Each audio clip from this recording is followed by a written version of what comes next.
warahmatullahi wabarakatuh. Selamat siang dan salam sejahtera bagi kita semua.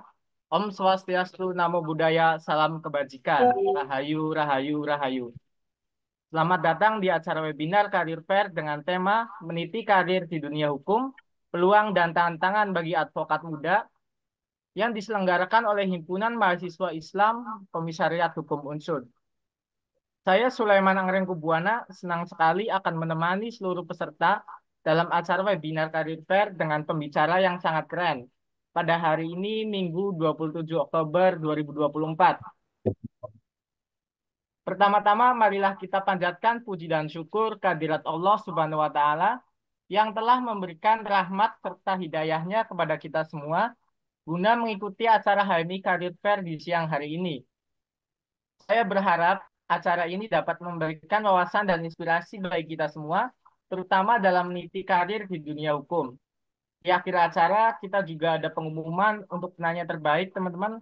Jadi jangan buru-buru keluar Zoom-nya ya. Baiklah, izinkan saya membacakan susunan acara pada siang hari ini.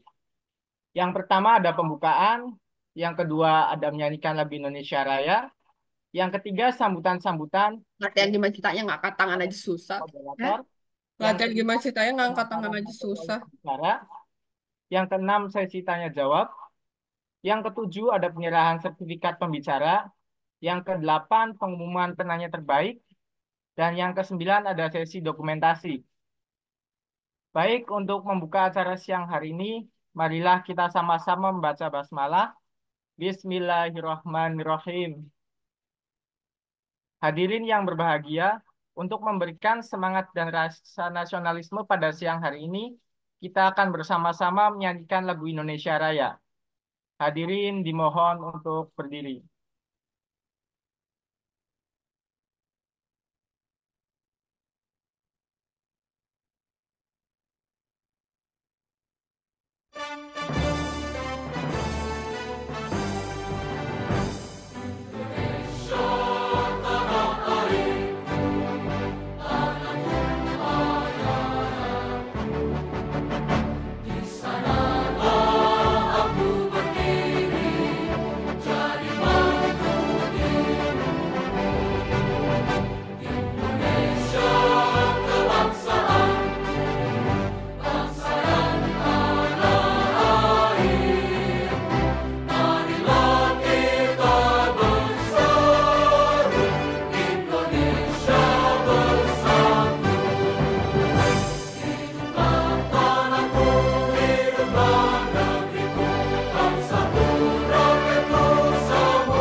Terima kasih, hadirin dipersilakan duduk kembali.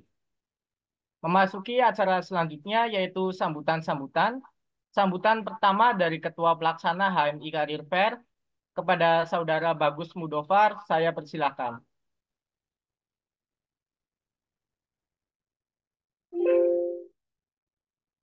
Warahmatullahi wabarakatuh.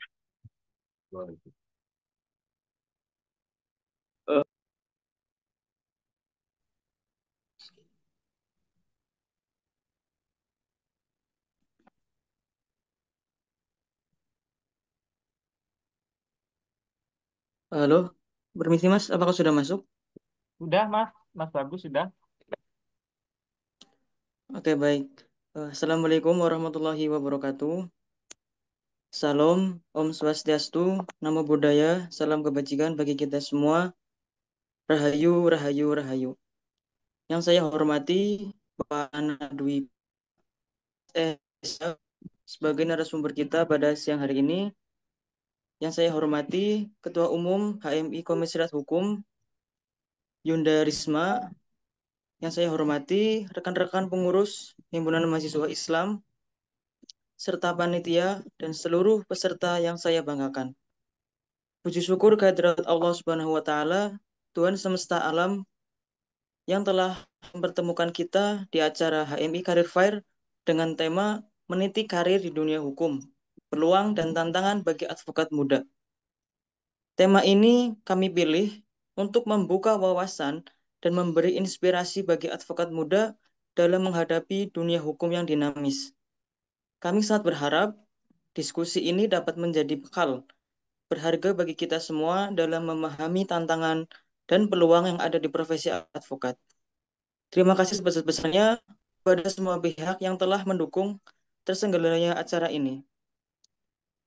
Semoga acara ini berjalan dengan lancar dan membawa manfaat bagi kita semua, bangsa dan negara.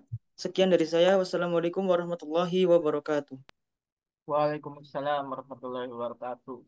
Terima kasih kepada Saudara Bagus Mudofar atas sambutannya. Berikutnya kita akan mendengarkan sambutan dari Ketua Umum HMI Komisariat Hukum Unsud kepada Saudara Risma Auliani Azahra. Saya persilakan. Sebelumnya suaranya masuk nggak ya? Sudah masuk, Kak? Oke. Sebelumnya, Assalamualaikum warahmatullahi wabarakatuh. Om Swastiastu, Namo Buddhaya, salam kebajikan untuk kita semua, rahayu, rahayu, rahayu. Yang terhormat kepada narasumber kita pada siang hari ini, Bapak Nana Semba Dwi Purwana SESH, serta para panitia yang sudah merancang acara HMI Career Fair dengan baik, dan teman-teman, tak lupa yang saya cintai dan saya banggakan. Salawat serta salam tak lupa kita aturkan kepada junjungan kita, Nabi Agung, Nabi Besar Baginda Muhammad Sallallahu Alaihi Wasallam, yang kita nantikan syafaatnya di yaumul kiamah. Amin amin ya rabbal alamin. Mungkin saya di sini ingin bersambutan tanpa berlama-lama ya, karena memang lagi ada agenda juga. Saya berharap semoga para teman-teman, para peserta yang sudah hadir, yang sudah join, bisa mengikuti rangkaian acara HMI Career Fair ini dengan sebaik mungkin, dan bisa dengan adanya acara ini bisa memberikan banyak manfaat untuk kalian, bisa meningkatkan kualitas diri kalian, bisa meningkatkan value kalian, dan bisa diimplementasikan di kehidupan kalian nantinya semestinya. Dan semoga juga dengan diadakannya sharing ini dan diskusi ini, kalian bisa memanfaatkan momen ini dengan baik.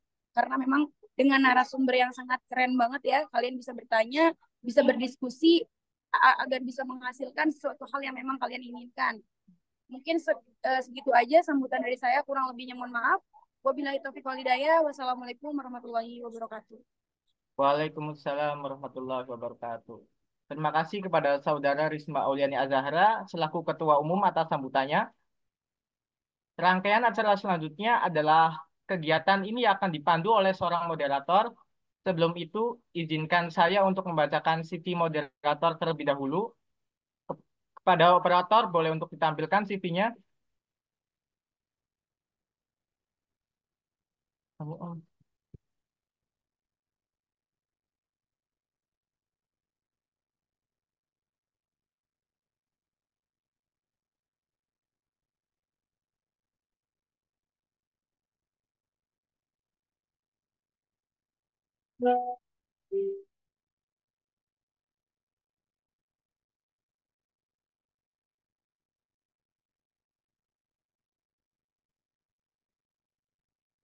Baik, teman-teman, seperti yang sudah tertera di layar, moderator kita siang hari ini bernama Kak Lanang Setiadi, mahasiswa semester 7 Fakultas Hukum Universitas Jenderal Sudirman, yang memiliki banyak pengalaman nih, teman-teman. Yang pertama itu, yang sekarang ada pengurus HMI Hukum Unsud 2023 sampai sekarang, dilanjutkan dengan koordinator Fakultas Hukum Himpunan Mahasiswa Islam Bidik Misi KIPK Unsud, dilanjutkan dengan pengurus Lembaga Kajian Hukum dan Sosial EVA Unsud tahun 2022-2023. Kak Lanang juga pernah menjadi pengurus Biro Konsultasi dan Bantuan Hukum Mahasiswa tahun 2022 sampai 2023. kemudian perwakilan mahasiswa peserta pendidikan khusus profesi advokat tahun 2023, dan masih banyak yang lainnya, teman-teman. Dan yang terakhir ada enumerator potensi parkir Kabupaten Banyumas tahun 2024, navigator research strategic. Terima kasih pada operator. Oke, kita sapa dulu ya moderator kita siang hari ini, teman-teman. Halo Kak Lanang, selamat siang. Selamat siang, Mas. Apa kabar nih Kak Lanang siang hari ini? Alhamdulillah, kabar baik, Mas. Alhamdulillah. Baik, untuk acara siang hari ini saya serahkan pada Kak Lanang. Kepada Kak Lanang saya persilahkan. Baik, terima kasih Mas Sulaiman. Assalamualaikum warahmatullahi wabarakatuh. Perkenalkan, saya Lanang Setiadi yang akan menjadi moderator pada diskusi kita kali ini. Bagaimana kabarnya nih teman-teman semua? Semoga sehat dan bahagia selalu. Baik, langsung saja kita ke acara inti, yaitu penyampaian materi dan diskusi serta tanya jawab setelah penyampaian materi. Namun sebelumnya saya ingin menyapa pemateri terlebih dahulu yang kami hormati Bapak Nana Semba Dwi Purwana, SESH, advokat atau konsultan hukum, dan yang kami hormati Yunda Risma Aulia selaku Ketua Umum HMI Hukum Unsud. Nah, sebelum kita masuk ke materinya, saya mau mengingatkan kepada teman-teman untuk on cam dan menggunakan background yang telah disediakan oleh panitia. Nah, selanjutnya izinkan saya untuk membacakan CV dari Bapak Nana Sembati Purwana. Pada operator mohon dibantu untuk ditampilkan CV-nya.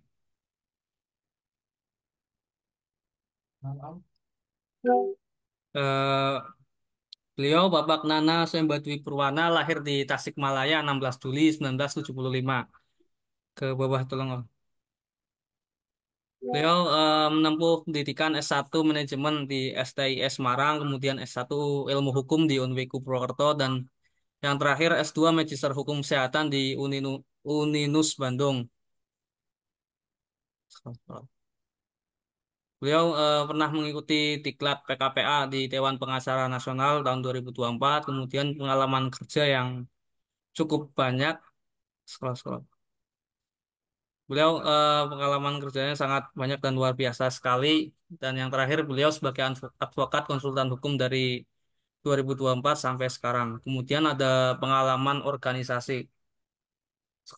Pengalaman organisasi beliau sangat juga luar biasa, pengalamannya sangat banyak sekali. Dan kemudian yang terakhir itu beliau menjadi ketua umum dan pendiri Yayasan Perlindungan Konsumen Cerdas Bersama Rakyat di tahun 2018 sampai 2024.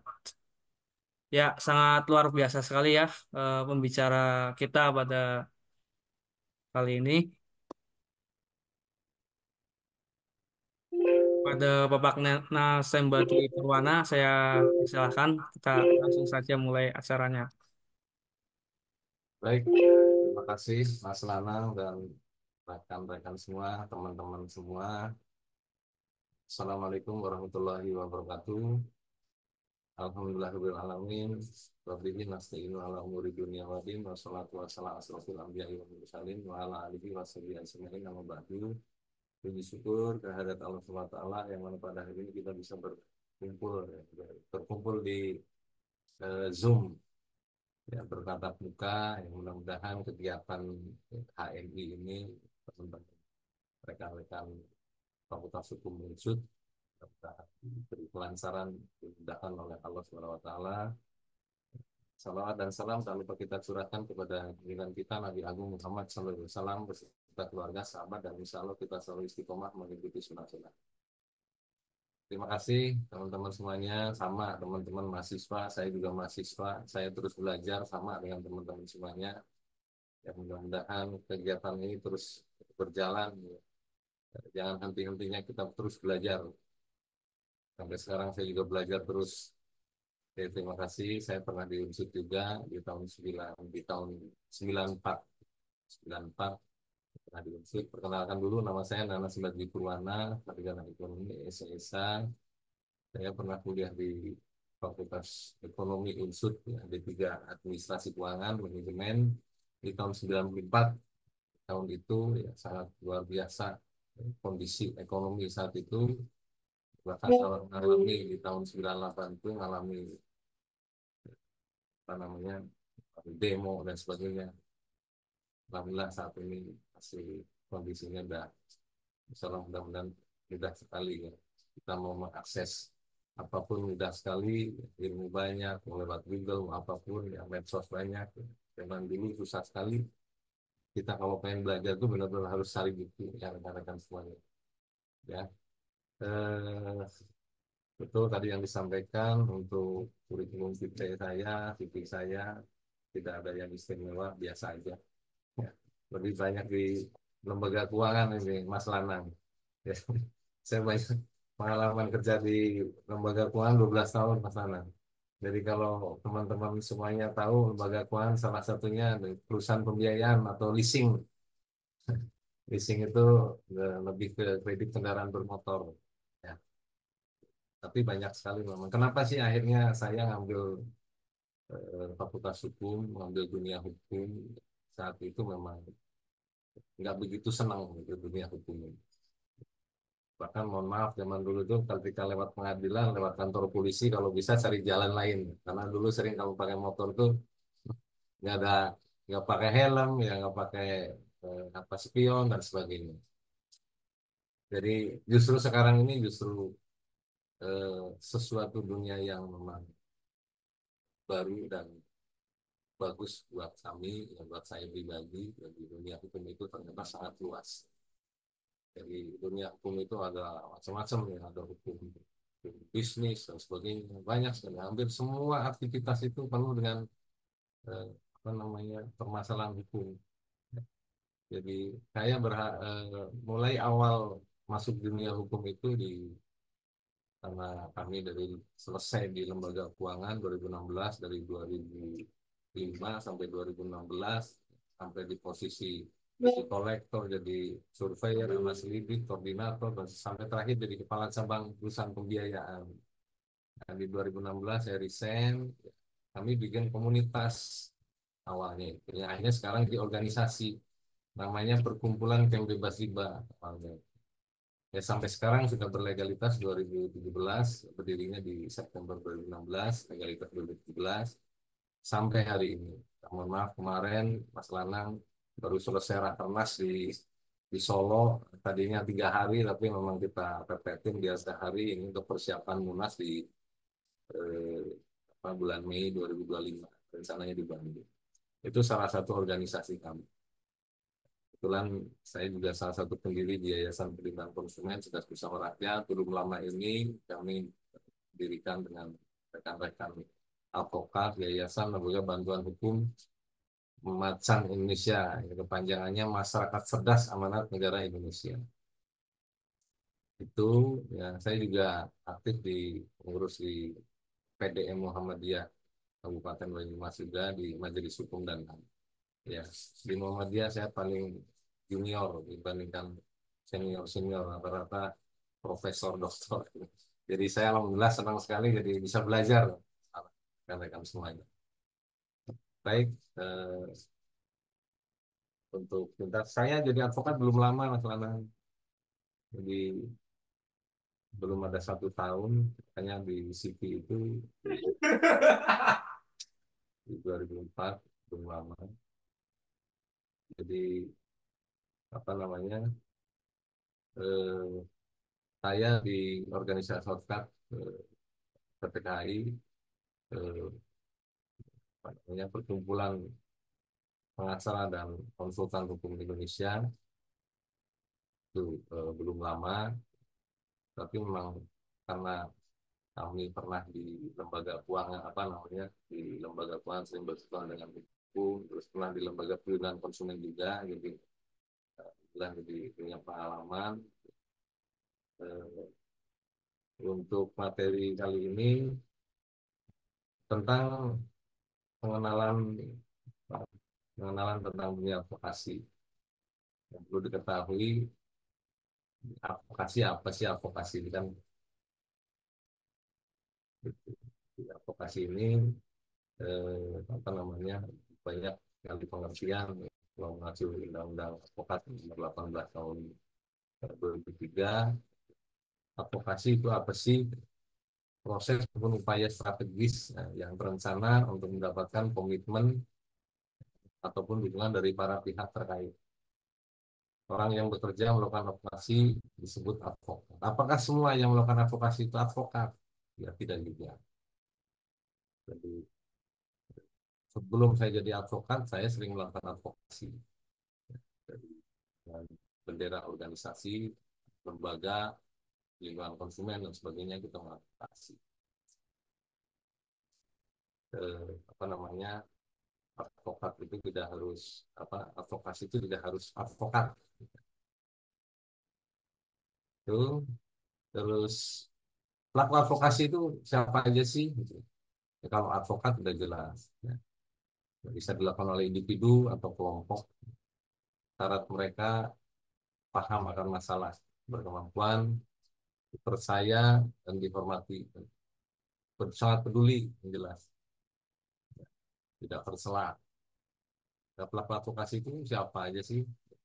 Pejabat boleh, tokoh boleh, LSM boleh, ya, mahasiswa apalagi, perguruan tinggi, profesi.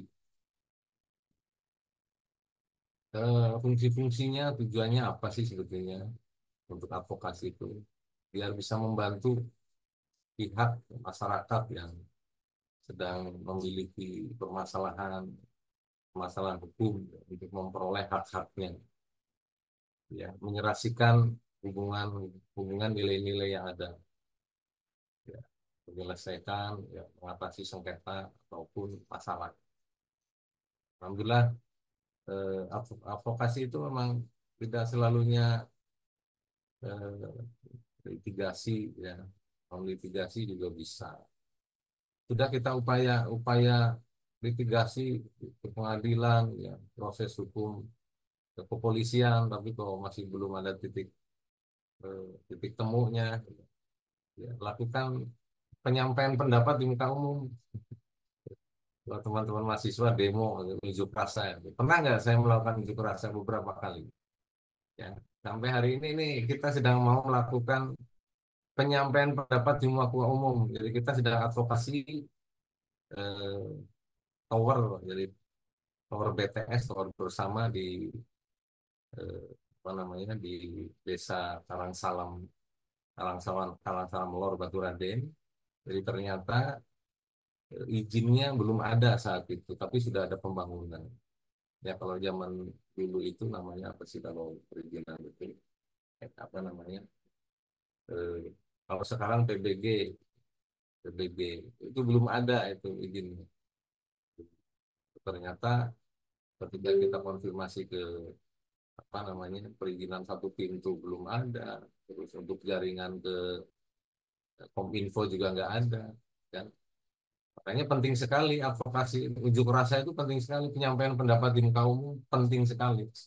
Jadi advokat ke depan ya harus bisa melakukan itu. Tidak cukup ketika kita memperjuangkan hak-hak masyarakat, ya cukup dengan maaf laporan ke polisian. Faktanya juga banyak juga masih mangkrak juga.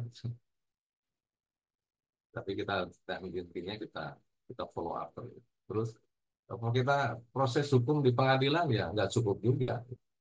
Ternyata efektif ketika kami menangani banyak permasalahan masyarakat terkait penarikan objek jaminan fidusia di jalanan dengan debt collector yang luas itu kan, yang sekali narik itu 15 orang, ya cuma 3 orang 4 orang, ya, itu nggak cukup. Ketika kita gugat mereka pakai lawyer juga.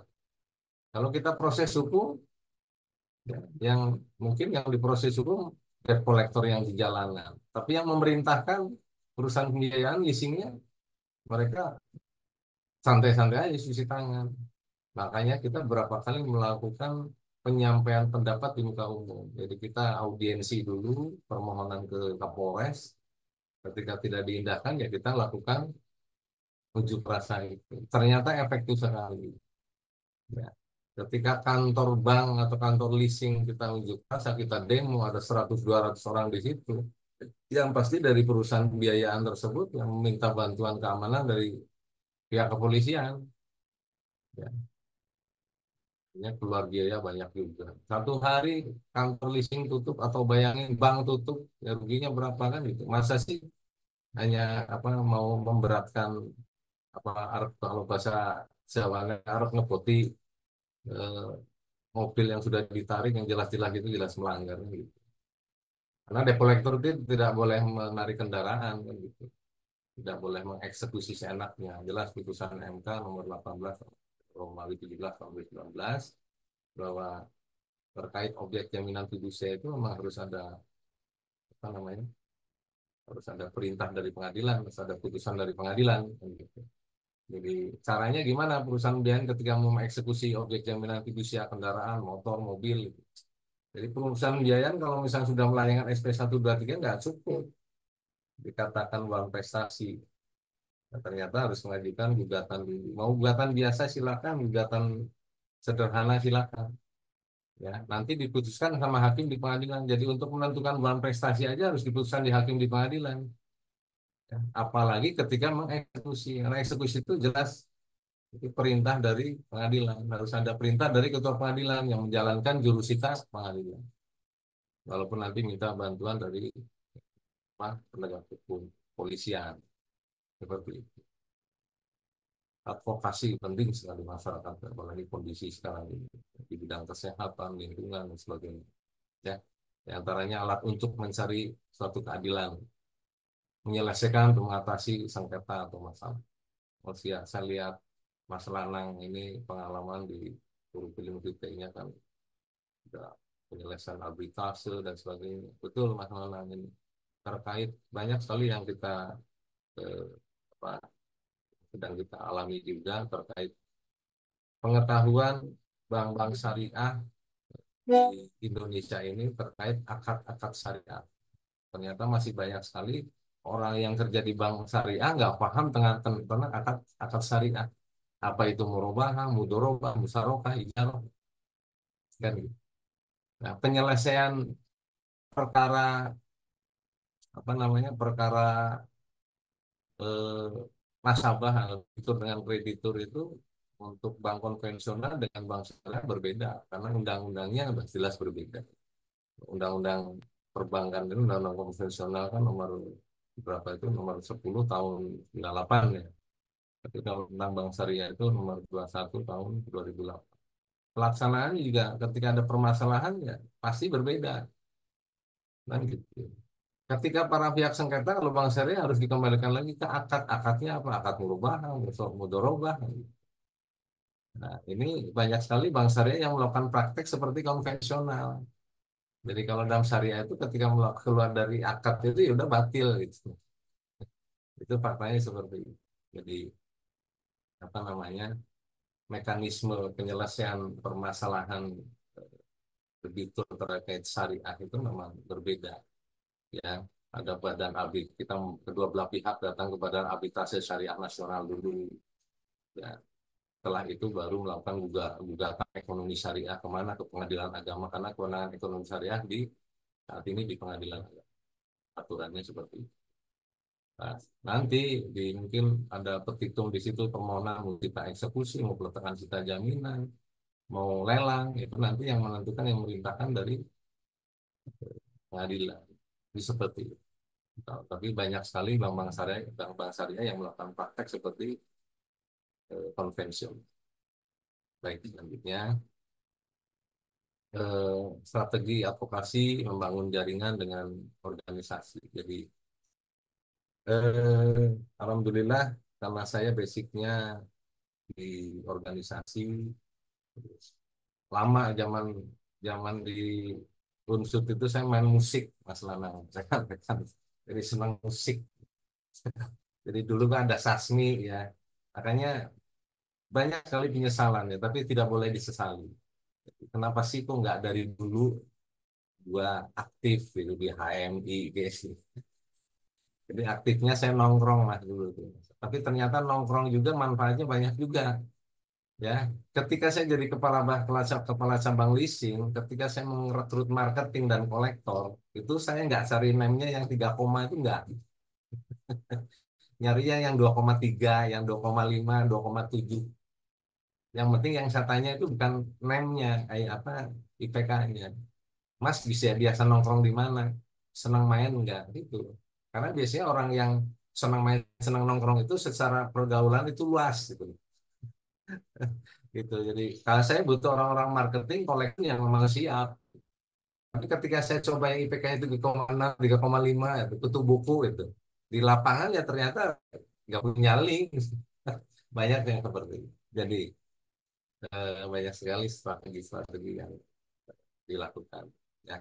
Terus organisasi juga penting sekali. Ya. Ketika saya belum lama jadi advokat, kalau cerita klien, mohon maaf, asal kuat aja badan. Mau sehari berapa kali sidang, bisa perkara banyak. Karena apa itu? Karena bikin jadi apa sih? Organisasi, aktif di organisasi. Bagi teman-teman yang punya kuliner ya aktif di grup-grup kuliner, komunitas-komunitas, kajian, emak-emak itu kan.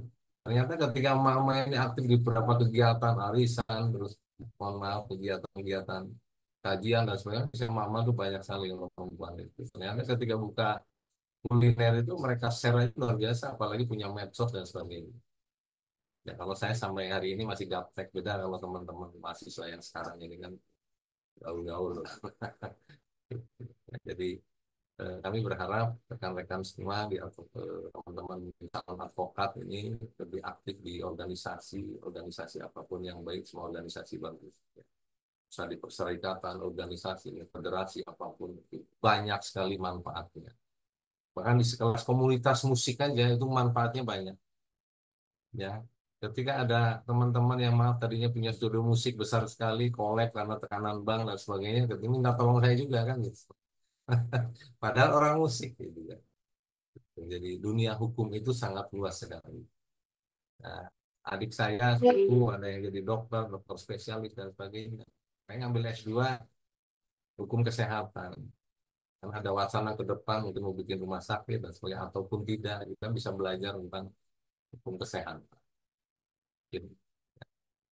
Jadi itu strategi untuk advokasi itu diantaranya membangun jaringan organisasi, mempererat komunikasi dengan dengan pejabat penting, dengan pihak kepolisian. Kalau saya nggak kenal dengan Kanit Intel atau nggak ada hubungan dengan Polres, ya, ketika nanti kita berorganisasi atau HM, yang pasti HMI Unsur sudah lah komunikasi dengan tahu Kapolres yang baru, ya Kanit minimal. Ya.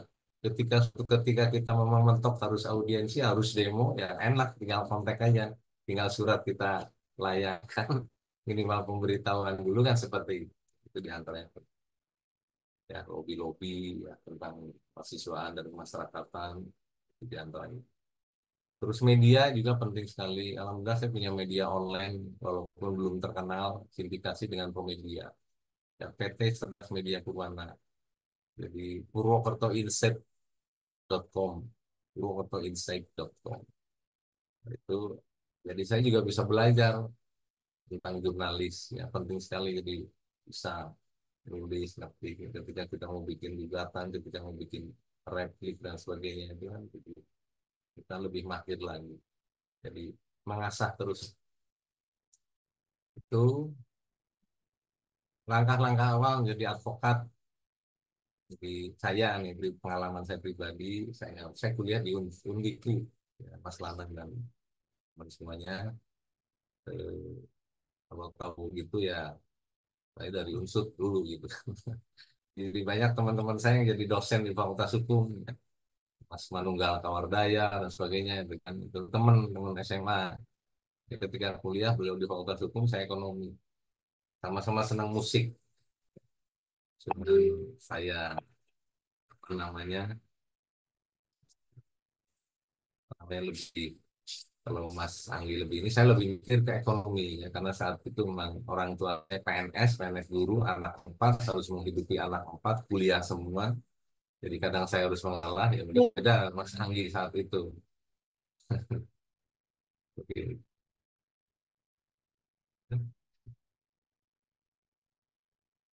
Jadi eh, apa namanya Jadi saya kuliah di Unwigu, saya selesai ambil S1, terus saat itu saya langsung ambil PKPA ya di DPN Indonesia. Kebetulan DPN Indonesia itu presidennya atau ketua umumnya sepupu Mas Lanang. Jadi sepupu, jadi kakeknya itu kakak adik lah, tapi bukan sepupu ya, jauh sebetulnya. Jadi kalau Lebaran pasti ke Tasik, Mas Faisal. Jadi, jadi saya tahu kecilnya Mas Faisal. Jadi sekarang udah jadi ketua umum presiden DPN Indonesia, Otman Paris, Elsa Sharif, dan semuanya gabung. Nah, nanti kita bahas banyak sekali ilmu nih dari Mas Faisal ini, karena saya tahu orang tuanya itu memang entertain guru. Jadi orang tuanya itu guru, bapaknya almarhum guru, ibunya guru. Jadi ibunya itu tante saya. Kenapa sih bisa sebesar ini sekarang DPN Indonesia? Luar biasa.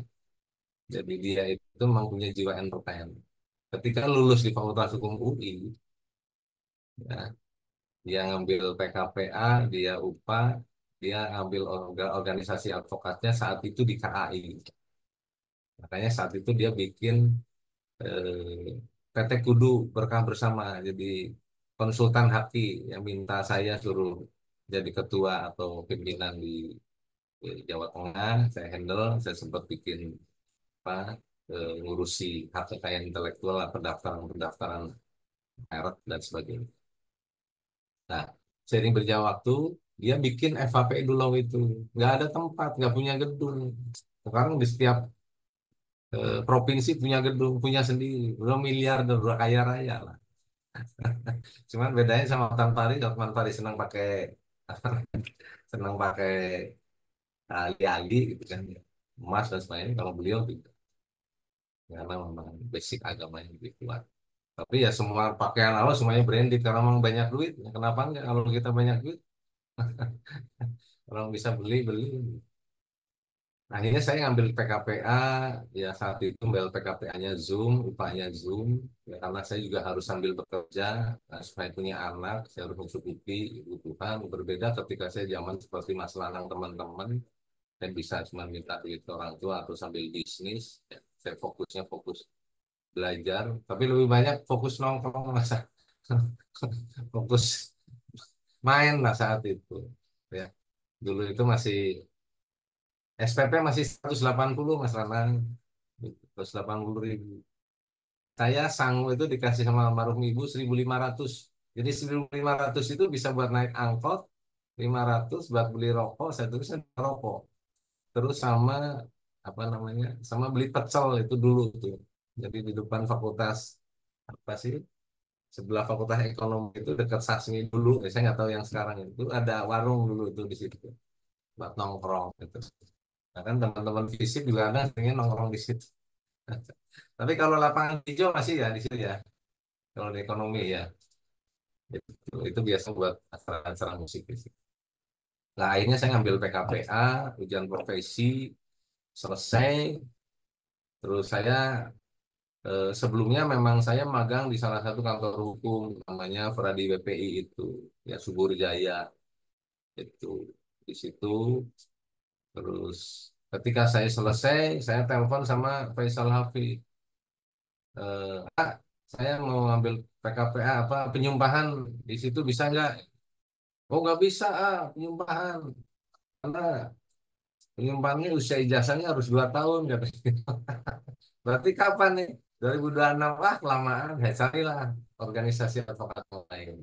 Kalau saya lihat di organisasi advokat di apa undang-undang advokat itu Undang-Undang Nomor 8 Tahun 2003 itu tidak ada apa namanya aturan usia usia ijazah 2 tahun. Kalau di situ hanya magang sekurang-kurangnya 2 tahun. Itu seperti itu. Ternyata di DPN yang memperlakukan ya usia ijazah 2 tahun. Jadi kalau usia ijazah di eh, aturan di Undang-Undang Advokat 2 tahun ya saya nggak bisa. Masa lulus 2024 bisa langsung advokat kan gitu. Tapi saya memenuhi usia 25 kan gitu. Misal Mas Lanang lulus 2022 nih sarjana hukum ambil PKPA selesai udah sarjana hukum usianya masih 24 ya nggak bisa ngambil penyumpahan kan karena usianya minimal 25 tahun.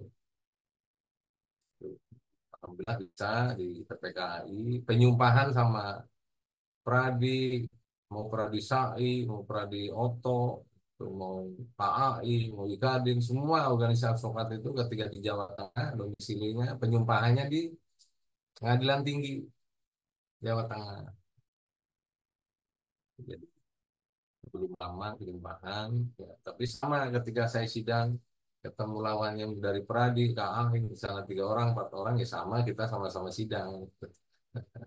Tapi jadi salah satu syaratnya warga negara Indonesia berpelatihan di Indonesia tidak berstatus sebagai pegawai negeri atau pejabat negara, berusia sekurang-kurangnya 25 tahun, ya, otomatis ijazahnya berijazah sarjana hukum. Nah, lulus ujian yang diadakan oleh organisasi advokat, ya, magang kurang-kurangnya 2 tahun, terus-menerus di kantor advokat, pernah tidak pernah dipidana. Karena memang salah satu syarat ketika penyumpahan itu memang bebas pidana minta dari pengadilan, di samping surat SKCK dari Polres, ya, minta surat keterangan baik dari Polres untuk penyumpahan advokat, terus ditambah lagi kita minta surat ke pengadilan negeri, surat apa namanya, surat bebas pidana itu. Ya, kalau yang domisilinya di wilayah Sokaraja, ya ke pengadilan Banyumas. Ada saat itu rekan di mana domisilinya Sumbang, Kembaran, gitu kan. Ketika minta di pengadilan Purwokerto nggak bisa, harus di pengadilan Banyumas. Karena saya domisilinya di Purwokerto Barat, bisa ngambil di pengadilan Purwokerto. Jadi, ya, pakainya online. Sekarang udah online semuanya.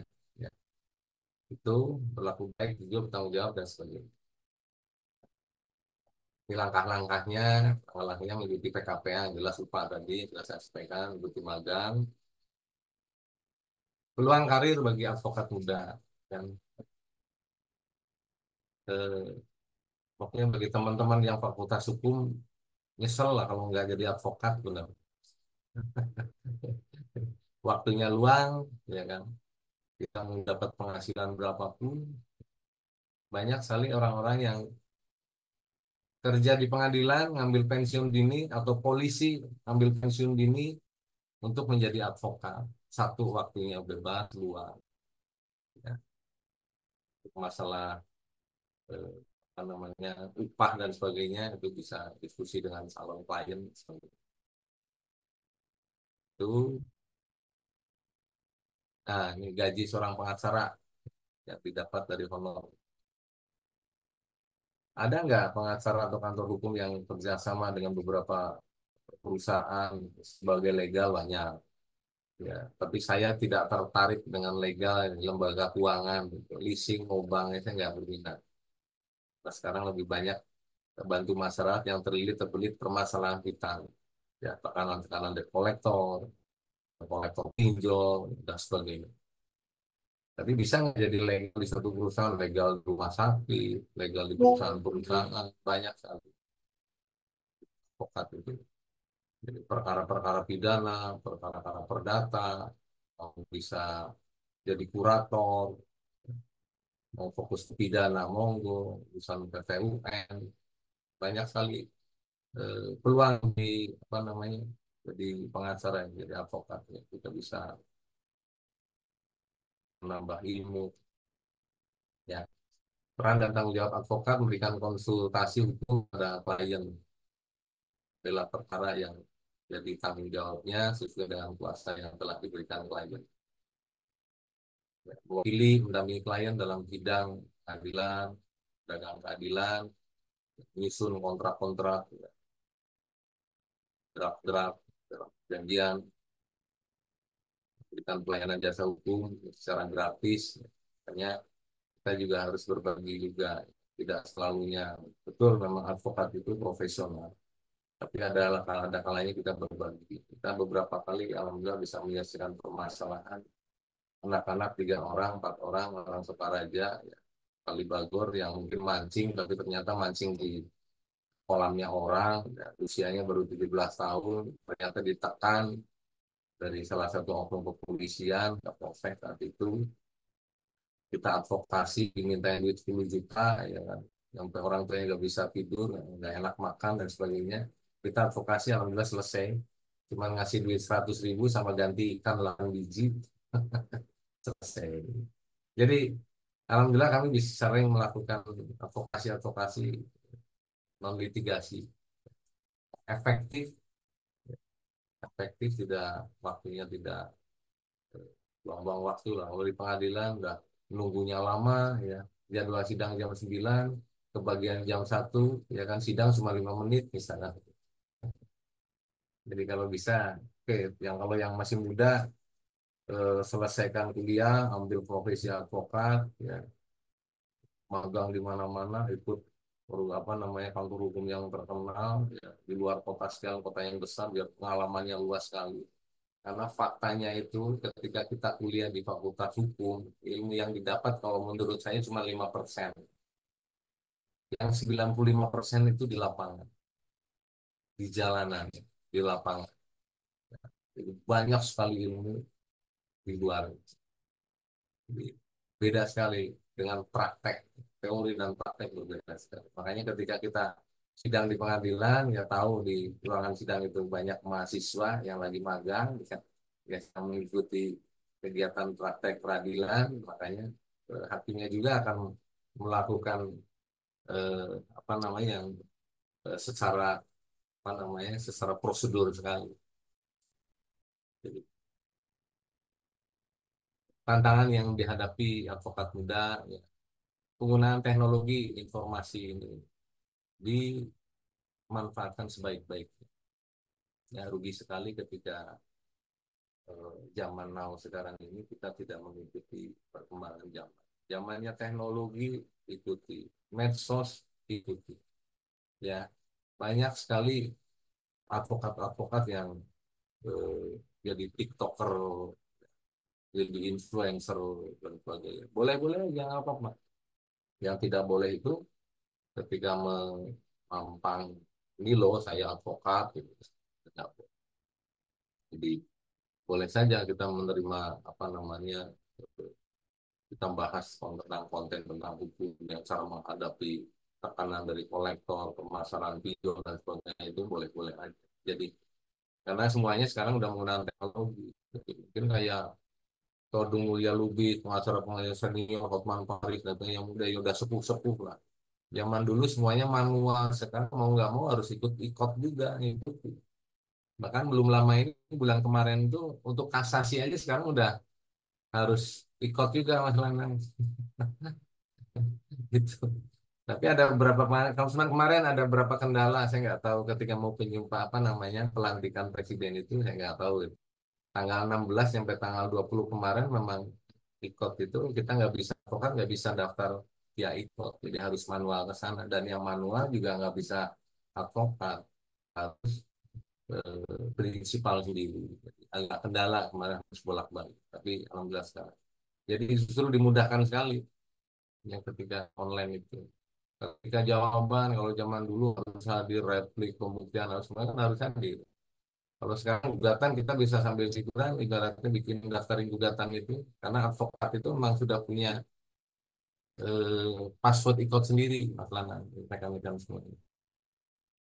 Jadi baru ketika pemanggilan para pihak, mediasi memang harus hadir, prinsipal harus hadir, walaupun prinsipal ini menguasakan ke kuasa hukum, ke advokat, tapi memang tetap harus hadir.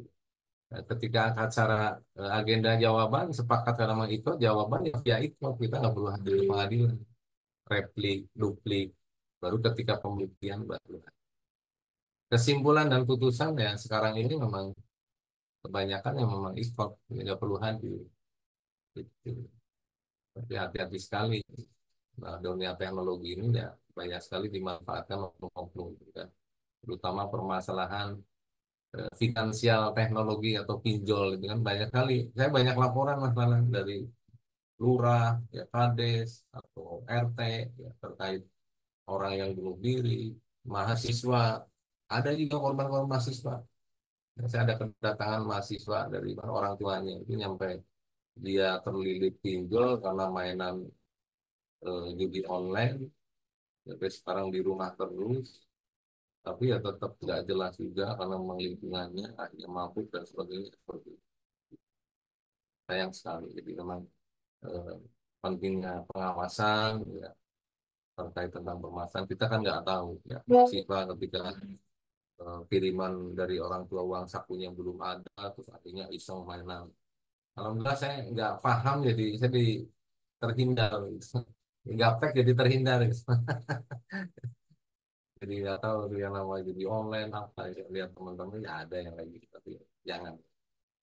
Jadi penggunaan teknologi informasi itu penting sekali. TikTok, Zoom seperti ini efektif sekali. Jadi saya kuliahnya juga Zoom ini yang di Unminus ini makanya karena rata-rata dokter sibuk, semua ada yang dari Papua, bahkan dari Timor Leste juga ada dan sebagainya. Jadi kita dimudahkan sekali. Absennya kuliahnya seminggu 2 kali.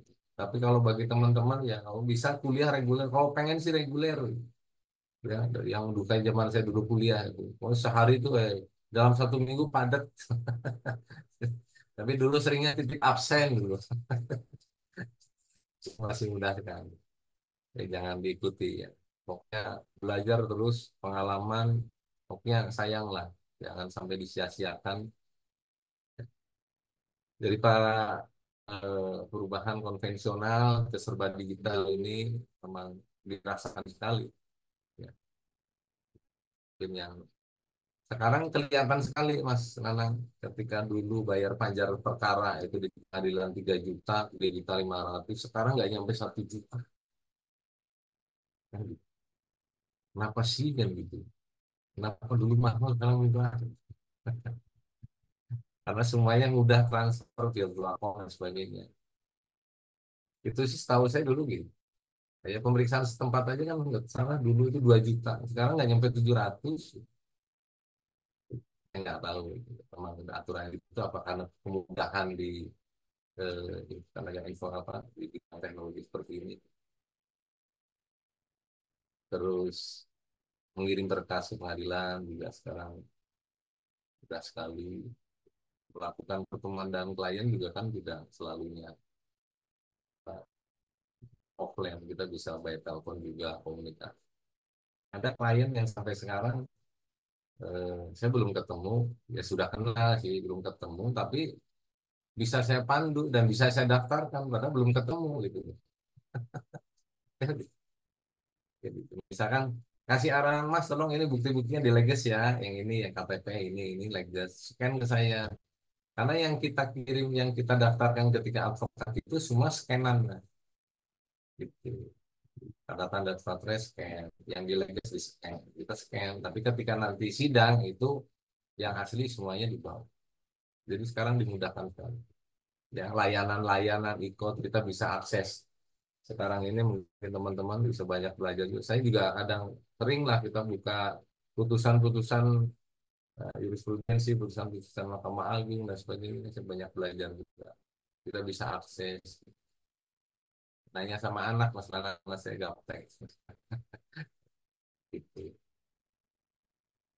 Selanjutnya, tapi hati-hati juga dengan apa namanya kemudahan teknologi ini, ya pembuktian untuk pembuktian ya, seperti sains dan sebagainya, perlindungan data pribadi dan sebagainya banyak sekali disalahgunakan. Ya, saya juga sampai sekarang masih sering sharing juga terkait sains yang dilakukan debitur atau masyarakat yang minjam online dan tidak ada tanda tangan. Tanda tangannya hanya sign apa namanya elektronik atau hanya menyetujui pencet main pencet aja udah cair 50 juta masalahnya. Sekarang ini hati-hati pencet salah pencet itu jadi saya nggak tahu sampai sekarang sering diskusi apa namanya kekuatan hukum seperti apa sih ketika si debitur pinjol ini ketika tanda tangan di HP itu kekuatan hukumnya seperti apa ya, ketika ditagih seperti apa ketika nggak dibayar gimana sih ya. Udah HP ganti deh misalnya saya biasanya kalau ada yang laporan ke saya Pak Nana ini ada Yang pinjol nelponnya itu gini aja, ibu coba bikin debt mapping, pinjamannya gimana aja sih, totalnya berapa. Ibu ada uangnya enggak? Belum ada. Ini biar dulu, benahi usaha dulu. Jangan sampai ibu untuk menutup tunggakan ini, karena sekarang debt trap, pengeluaran lebih besar dari pemasukan. Ketika ibu dulu hutang, pemasukannya 20 juta, pengeluaran cuma 5 juta, masih sisa 15 juta. Nah sekarang faktanya kebalik.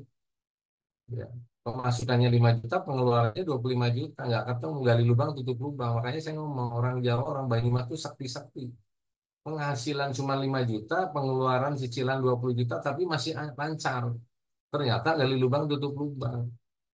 Ya. Tahu-tahu istrinya kabur ke luar negeri jadi TKW dan sebagainya. Ini juga ini penting sekali menjadi apa namanya advokasi dari teman-teman nanti mahasiswa dan sebagainya. Ternyata banyak sekali masyarakat yang terbelit permasalahan hutang, bukan hanya masyarakat sipil aja yang datang ke kami, tentara, polisi, pejabat tidak ada. Tapi mereka datangnya yang kalau bisa di luar, jangan sampai orang lain tahu. Gengsinya masih wajar.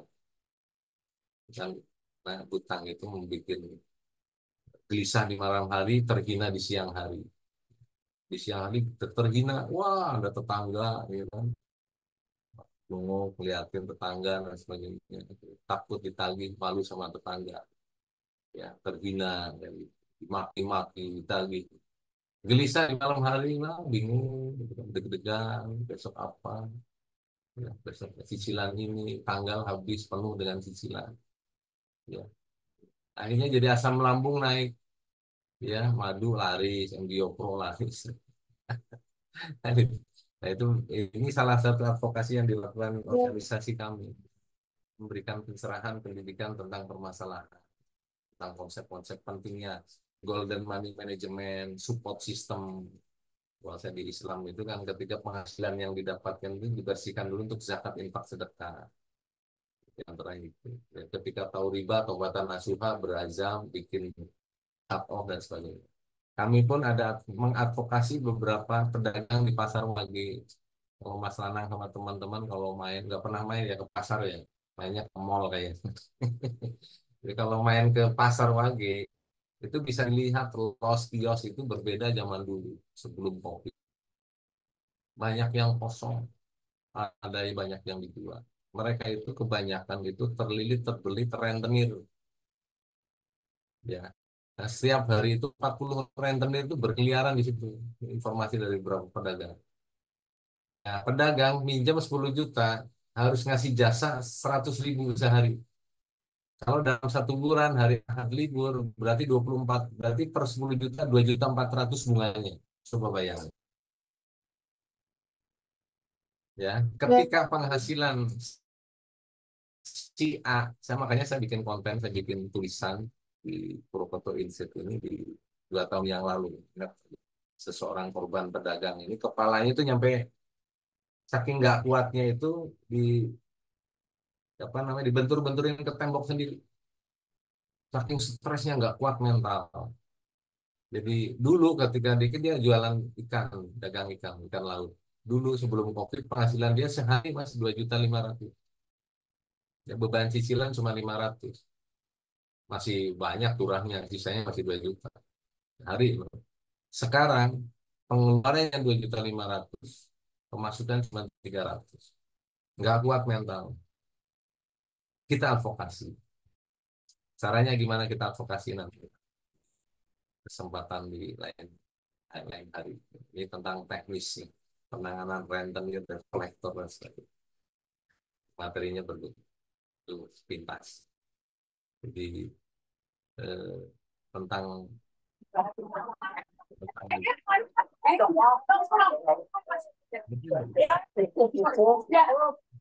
pertanyaan mungkin dari teman rekan-rekan. Saya selesaikan dulu apa nanti ada pertanyaan dari rekan-rekan teman-teman. Dilanjut dulu Bapak. Oke. Ya, peningkatan kapasitas di bidang teknologi itu penting sekali. Advokat ini, calon advokat. Ya, jadi manfaatkan media sosial itu dengan baik.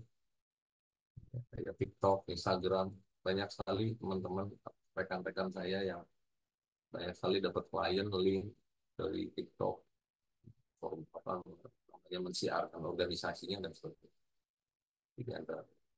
Jadi melek digital,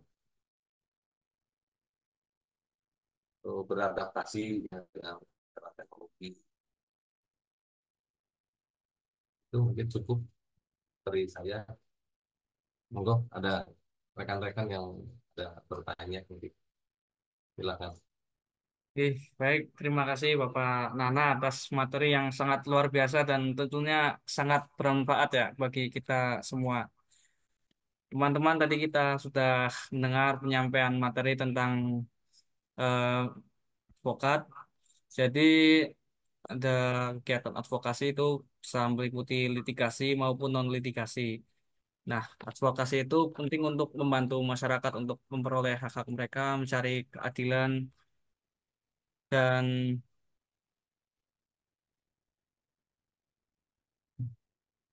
untuk menjadi advokat itu bisa menempuh pendidikan khusus profesi advokat, kemudian bisa magang selama 2 tahun di kantor advokat, kemudian mengikuti pengangkatan dan sumpah di pengadilan tinggi. Nah, fungsi advokat itu untuk mendampingi klien dalam pendampingan perkara, terus ada konsultasi hukum bagi klien, dan mungkin itu saja ringkasan dari saya. Selanjutnya kita masuk ke sesi tanya jawab. Kita buka buat 4 pertanyaan dan kepada penanya terbaik nanti akan mendapat door prize. Jadi teman-teman harap aktif ya untuk sesi tanya jawab ini.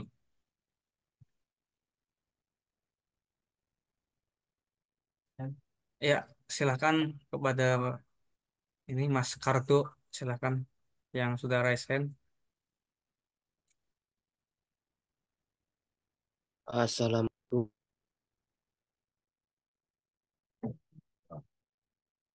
Waalaikumsalam, silakan Mas.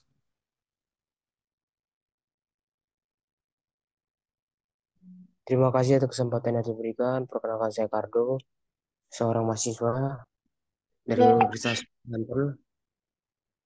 Terima kasih Pak atas kesempatan dan materi yang telah diberikan mengenai dengan advokasi ini sendiri, Pak. Kira-kira dalam pergantian rezim ini sendiri, Pak, apakah akan pengaruhi kebijakan-kebijakan yang ada di hukum di negeri ini? Karena biasanya kan ganti pemimpin, ganti kebijakan itu, Pak. Lalu selanjutnya, mengenai dengan advokat itu sendiri.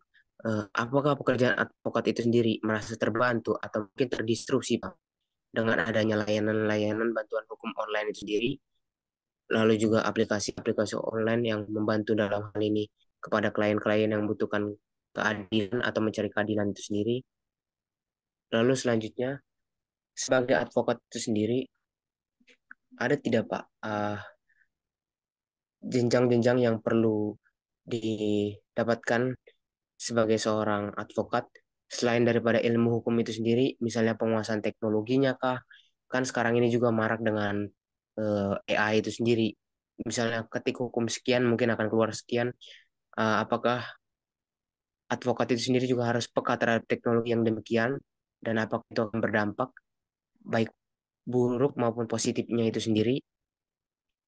Lalu untuk mengikuti ujian profesi advokat itu sendiri, apakah itu menghabiskan biaya yang besar gitu Pak, menghabiskan biaya yang besar yang banyak ataupun ada semacam kurikulum atau sertifikat nantinya akan didapatkan itu sendiri dan mengikuti magang di kantor advokat sekurang-kurangnya selama 2 tahun. Kalau untuk magang di kantor advokat itu sendiri, apakah yang berbentuk seperti eh, kantor-kantor yang firma hukum itu atau bagaimana gitu Pak? Dan di sini juga dikatakan Mahkamah Agung telah mengembangkan layanan e-court untuk mendata advokat resmi dan melakukan sidang elektronik kecuali untuk beberapa agenda persidangan. Bisa diberi pemahaman gitu, Pak. Melakukan sidang elektronik untuk beberapa agenda persidangan itu yang seperti apa gitu, Pak. Karena saya kurang memahaminya itu sendiri dan apakah e-court itu sendiri lebih efektif dibandingkan langsung di meja hijau itu sendiri, Pak. Terima kasih. Baik, sudah. Baik, Bapak. Mungkin eh, untuk dijawab lebih dahulu nih, Pak. Silakan, Pak. Tapi yang pertama, baik, ganti kebijakan, ganti rezim. Oke, terima kasih. Ini pertanyaan-pertanyaan yang menarik, luar biasa. Jadi, ganti presiden, yang jelas ganti menteri ya. Ya, karena kan sudah tahu. Wakil menterinya dari salah satu ketua umum organisasi advokat, Oto. Jadi memang yang jelas kebijakan kita tunggu. Pastilah, pasti beda, beda, beda kekuasaan, beda presiden, beda menteri, pasti beda kebijakan. Mudah-mudahan ya kebijakan ini kebijakan yang lebih positif karena sempat ada bahasan-bahasan juga terkait single bar organisasi advokat. Mas Lanang juga sempat dengar dan sebagainya. Susah tidak untuk single bar susah. Tapi nggak tahu juga ketika salah satu ketua umum Peradi Pak Oto ini jadi wakil menteri ya. Tapi Pak Yusril juga tidak di Peradi, kan. Dia di organisasi lain juga. Setahu saya nggak tahu di Kadin atau apa. Kayaknya untuk single bar tidak.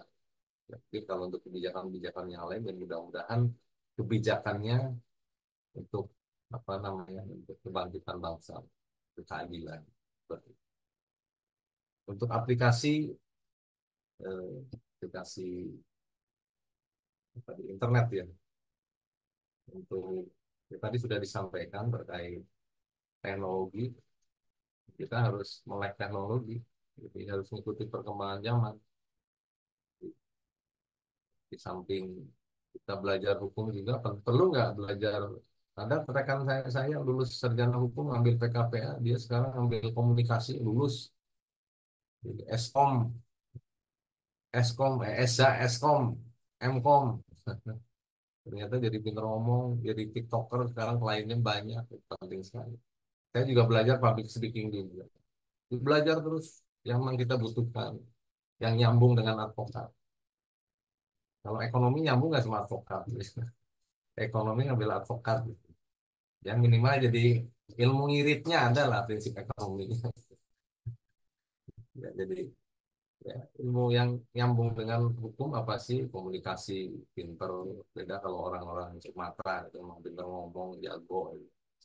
Beda kalau orang Jawa mungkin lebih banyak pendiam tapi pengen jadi advokat. Advokat itu harus pinter ngomong, itu kan enggak gitu.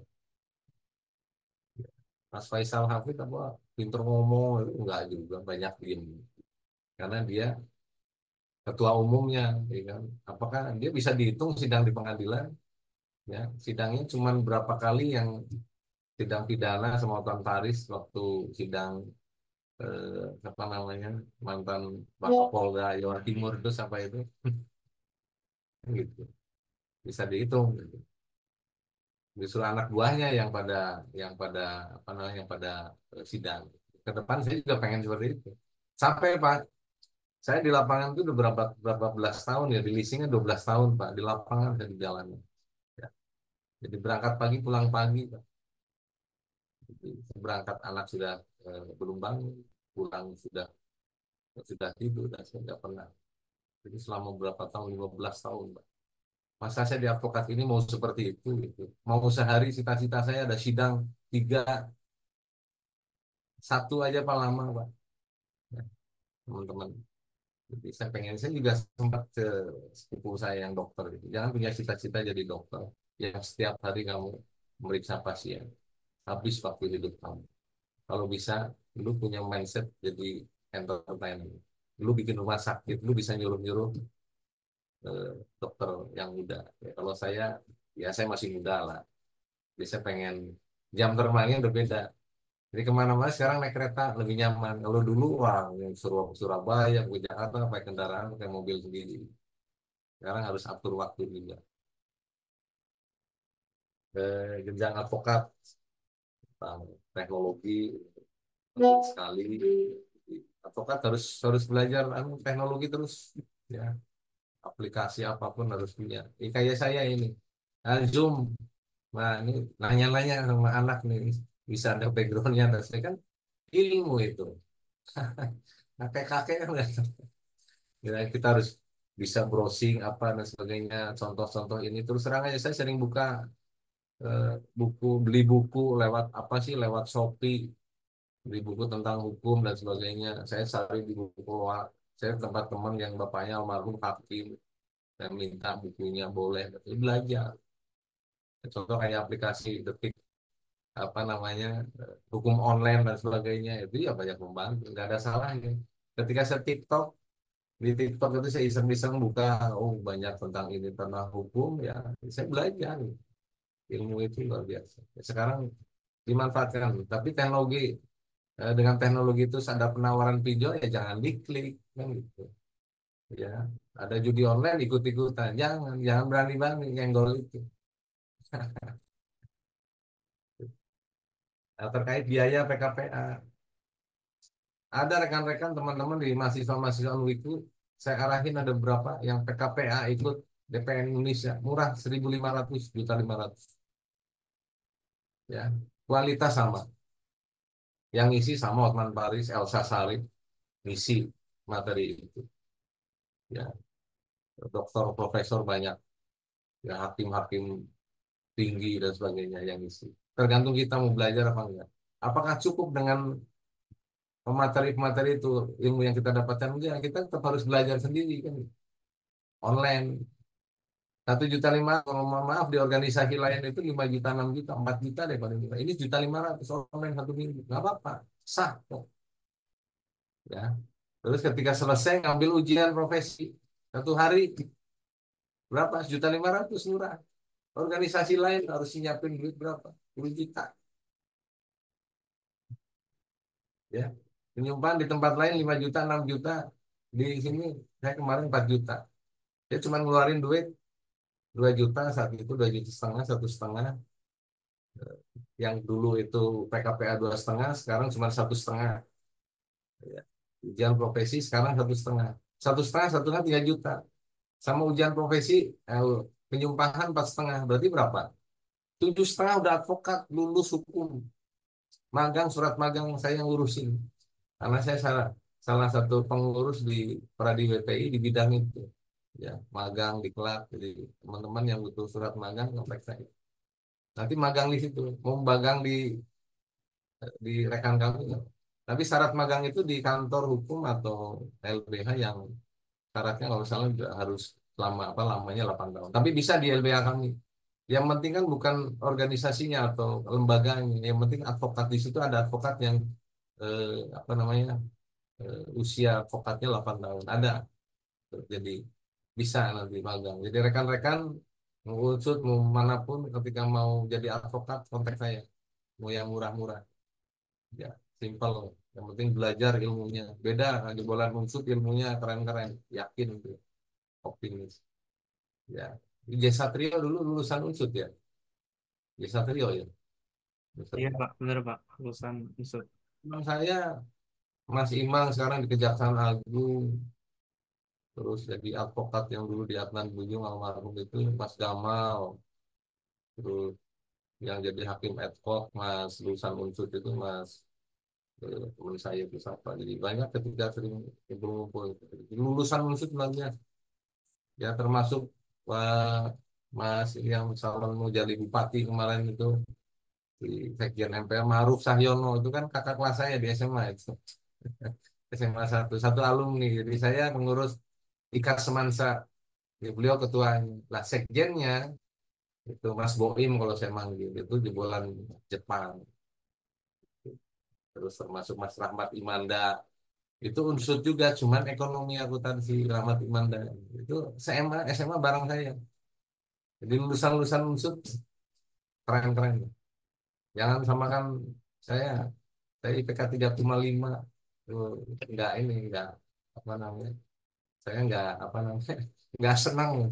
Saya lebih bangga ketika di Unsur 2,75. Bangga, itu hasil kerja keras saya. Murni. Sekarang kuliahnya terlalu mudah. Ya, gitu. Jadi sidang ikut itu, yang tidak bisa ikut itu pemanggilan para pihak. ketika sudah daftar gugatan, nanti para pihak itu dipanggil, termasuk penggugat pelawan itu juga dipanggil. Tergugat terlawan juga nanti dipanggil. Ada relas panggilan, ya, yang antar itu jurusita. Ada yang via pos sama jauh. Misalkan dari Pengadilan Banjar mau ngisiin ke Purwokerto di KPKNL, karena KPKNL-nya kalau Banjarnegara, Purworejo itu kan masuk wilayah Pengadilan Purwokerto. Jadi Pengadilan Banjar itu ngirim suratnya ke Pengadilan Purwokerto. Jadi minta tolong nanti untuk mengirimkan. Jadi yang tidak bisa ikut itu mediasi, pemanggilan para pihak. Mediasi ikut nggak mungkin, ya, harus ketemu, ya, di ruang mediasi. Gitu. Prinsipal juga harus hadir. Gitu, memperkara apapun, memperkara perceraian, memperkara perdata biasa, ekonomi syariah, juga harus melalui itu. Memang salah satu syarat mediasi. Terus ketika deadlock, tidak ada perdamaian di mediasi itu, yang mau mediasi itu mau ada kaupusnya, bagus. Gitu. Tawarkan. Kalau misalnya kita tawarkan, ya ambil kaupus itu. Karena memang penting sekali. Setelah itu, ketika selesai, tidak ada hasil deadlock, ya lanjut sidang. Nah, ketika sidang itu pembacaan gugatan harus hadir para pihak, ya. Jadi ada pembacaan gugatan, mau dibacakan, mau dianggap sudah dibacakan. Nah, jawaban yang ikut itu jawaban, replik, duplik itu ikut. Jadi yang ikut itu jawaban, replik, jawaban dari para tergugat atau para terlawan, replik dari penggugat atau pelawan, duplik dari para terlawan atau tergugat, kesimpulan, putusan ikutnya itu. Terus ketika banding ikut gitu. Tapi kalau banding ini memang ada pengadilan yang memang kita harus pendaftaran di pengadilan biar dapat akte permohonan. Kasasi juga harus ke pengadilan kemarin. Jadi untuk permohonan. Walaupun nanti ini juga saya ada yang kasasi juga ya, nanti ya eh, kita untuk mengajukan memori kasasinya via ikot. Mungkin itu tadi Mas apa namanya? Jadi pertanyaan yang bagus. Baik, Mas Kartu, apakah ada tanggapan atau sudah cukup? Ya, izin menanggapi lagi Pak, Ah, terkait dengan adanya teknologi-teknologi yang beredar itu sendiri. Permasalahan teknologi itu kan tadi seperti yang Bapak singgung, adanya judol dan lain-lain sebagainya itu sendiri. Apakah itu akan menambah kompleksitas daripada kasus-kasus yang dihadapi advokat itu sendiri, dalam konteksnya juga untuk menegakkan keadilan itu sendiri? Eh, Bagaimana perlindungan yang diberikan kalau misalnya kasusnya itu adalah kasus-kasus yang demikian? Kan itu melakukan judul itu sendiri kan ibaratnya dari kesalahan daripada misalnya menjadi kliennya itu sendiri, kan itu adalah kesalahan daripada kliennya itu sendiri. Mengapa dia melakukan itu, melakukan pinjol, melakukan judol dan lain sebagainya? Itu bagaimana menjalankan prinsip menegakkan keadilan? Karena korban sendirilah yang melakukan itu atas dasar pilihannya. Itu bagaimana prinsipnya di mata hukum itu sendiri. Dan kalau misalnya kita menjalankan atau menegakkan keadilan itu sendiri, tetapi keadilan itu tidak berpihak kepada kita, itu bagaimana gitu Pak pandangannya terhadap advokat itu sendiri? Apakah advokat itu sudah menjalankan tugasnya dengan baik walau hasilnya tidak sesuai, atau eh, advokat itu belum menjalankan tugasnya kalau tidak menegakkan keadilan yang seadil-adilnya, berdasarkan pandangan hukum ataupun berdasarkan pandangan kliennya itu sendiri? Baik, cukup. Nah, baik Mas, kita sharing-sharing.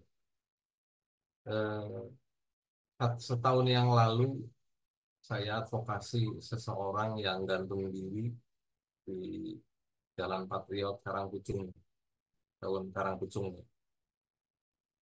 Jadi berita itu ramai sekali. Korban judi online, masih muda, anak baru satu, kecil. Saya itu ditelepon sama salah satu RT dan RW di desa itu.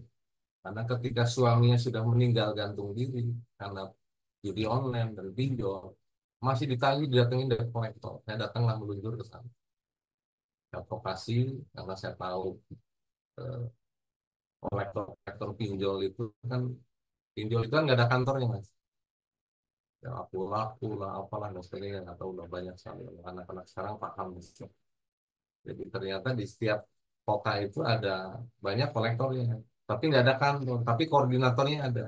Kebetulan kenal koordinatornya, tahu ketika memang membutuhkan advokasi itu, di advokasi saya datang ke kantor, saya ketemu kantor kolektornya, ya saya wanti-wanti, saya pressing juga, intinya gitu. Istri ini nggak tahu apa-apa jadi korban.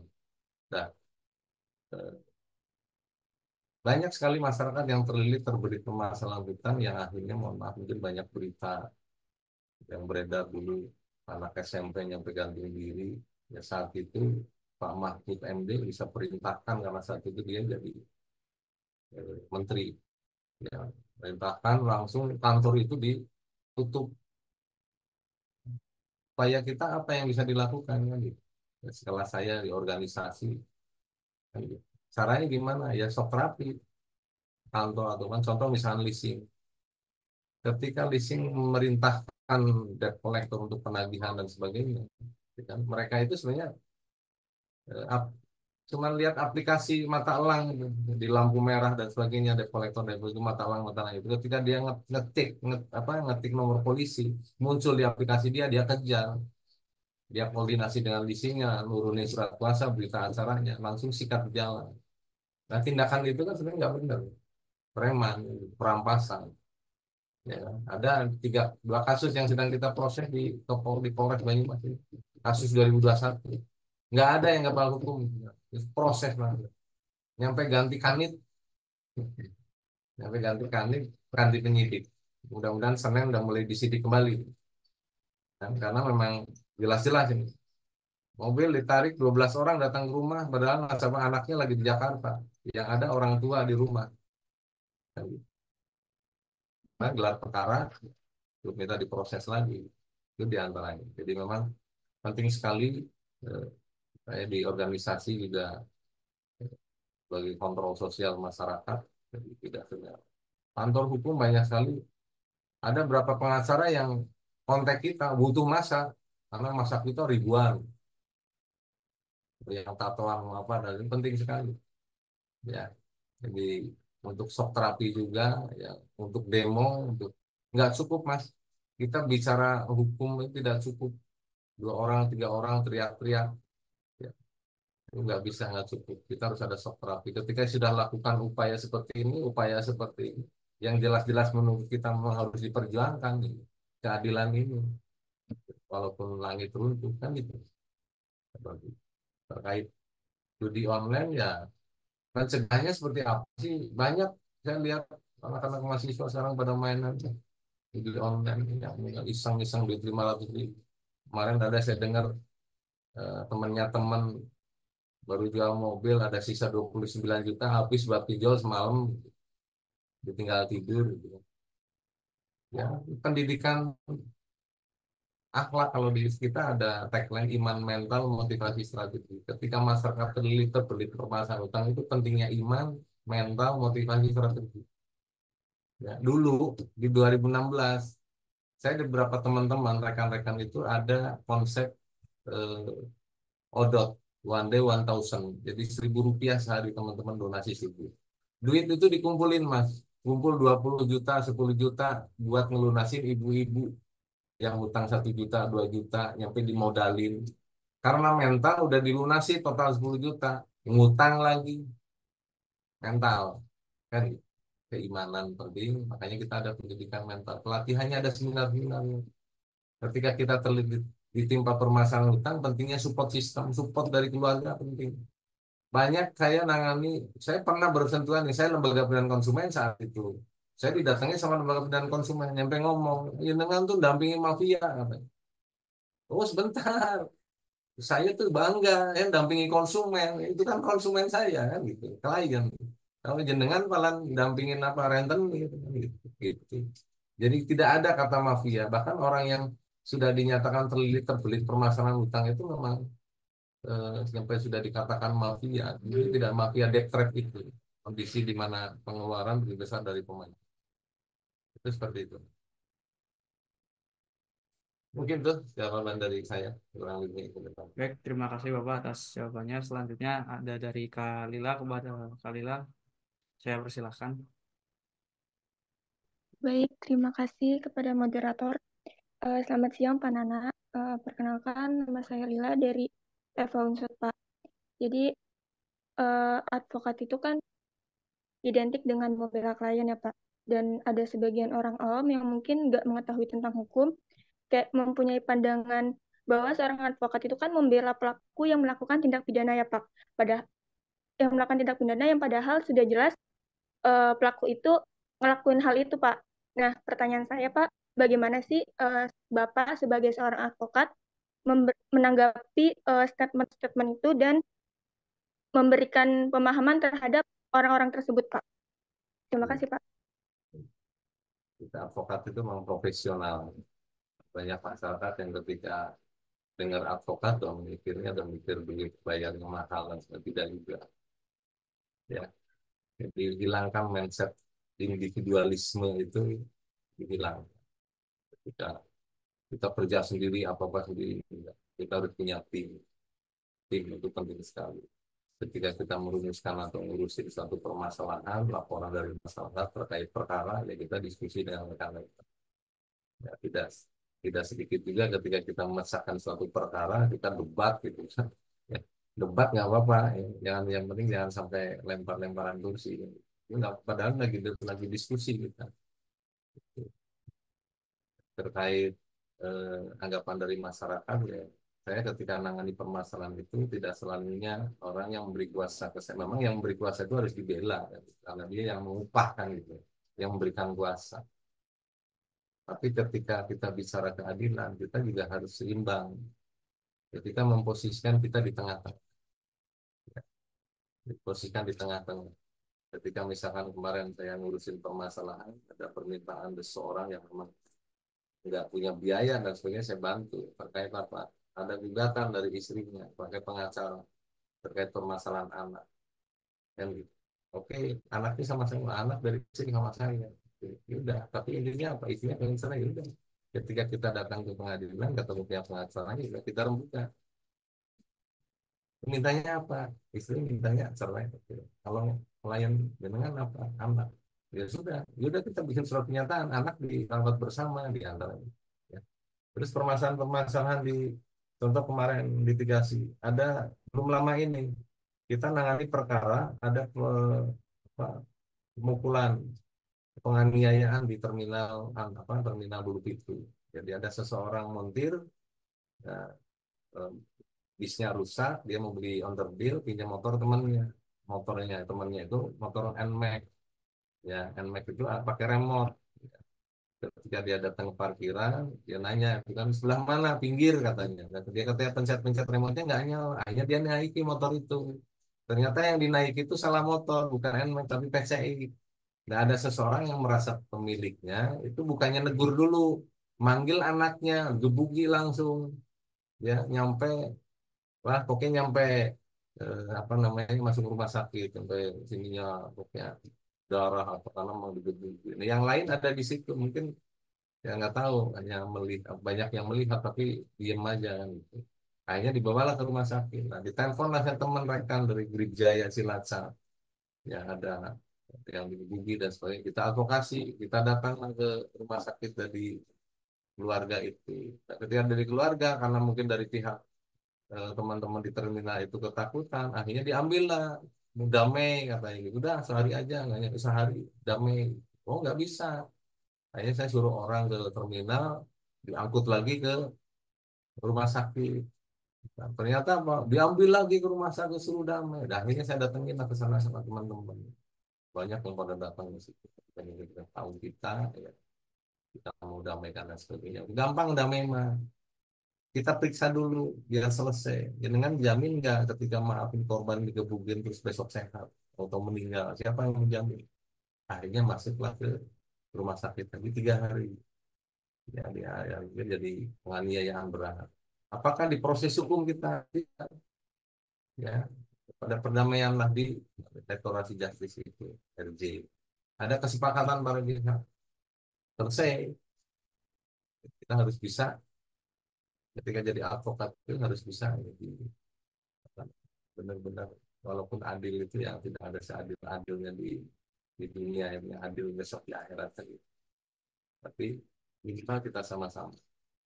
Terus jangan hati-hati ketika advokat itu bisa jadi ada potensi main dua kaki, ada nggak? Banyak sekali. Saya lagi ngurusin tower nih di Karangsalam Baturaden. Ya, udah di teleponnya saya udah ngomong rekan-rekan hati-hati ini. Ya, karena ini sudah dipolisikan dan sebagainya. Ya, tidak ada pembangunan lagi. Jadi hati-hati, pasti ada pihak-pihak ketiga dan sebagainya yang akan kontak kita. Kalau iman kita nggak kuat, nggak usah datengin, saya bilang itu. Bener itu, mau ngasih di 150 juta, 200 juta. Kan gitu. Walaupun mama bisa gede-gedenya kita dapat klien 30 juta deh. Tapi kita harus mempertanggungjawabkan nama juga, kredibilitas, kepercayaan.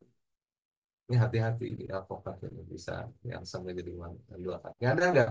Ketika dapat kasus A, ternyata di situ diutik-utik di apa namanya di analisa-analisa lagi, akhirnya muncullah potensi kasus kasus susulan di situ.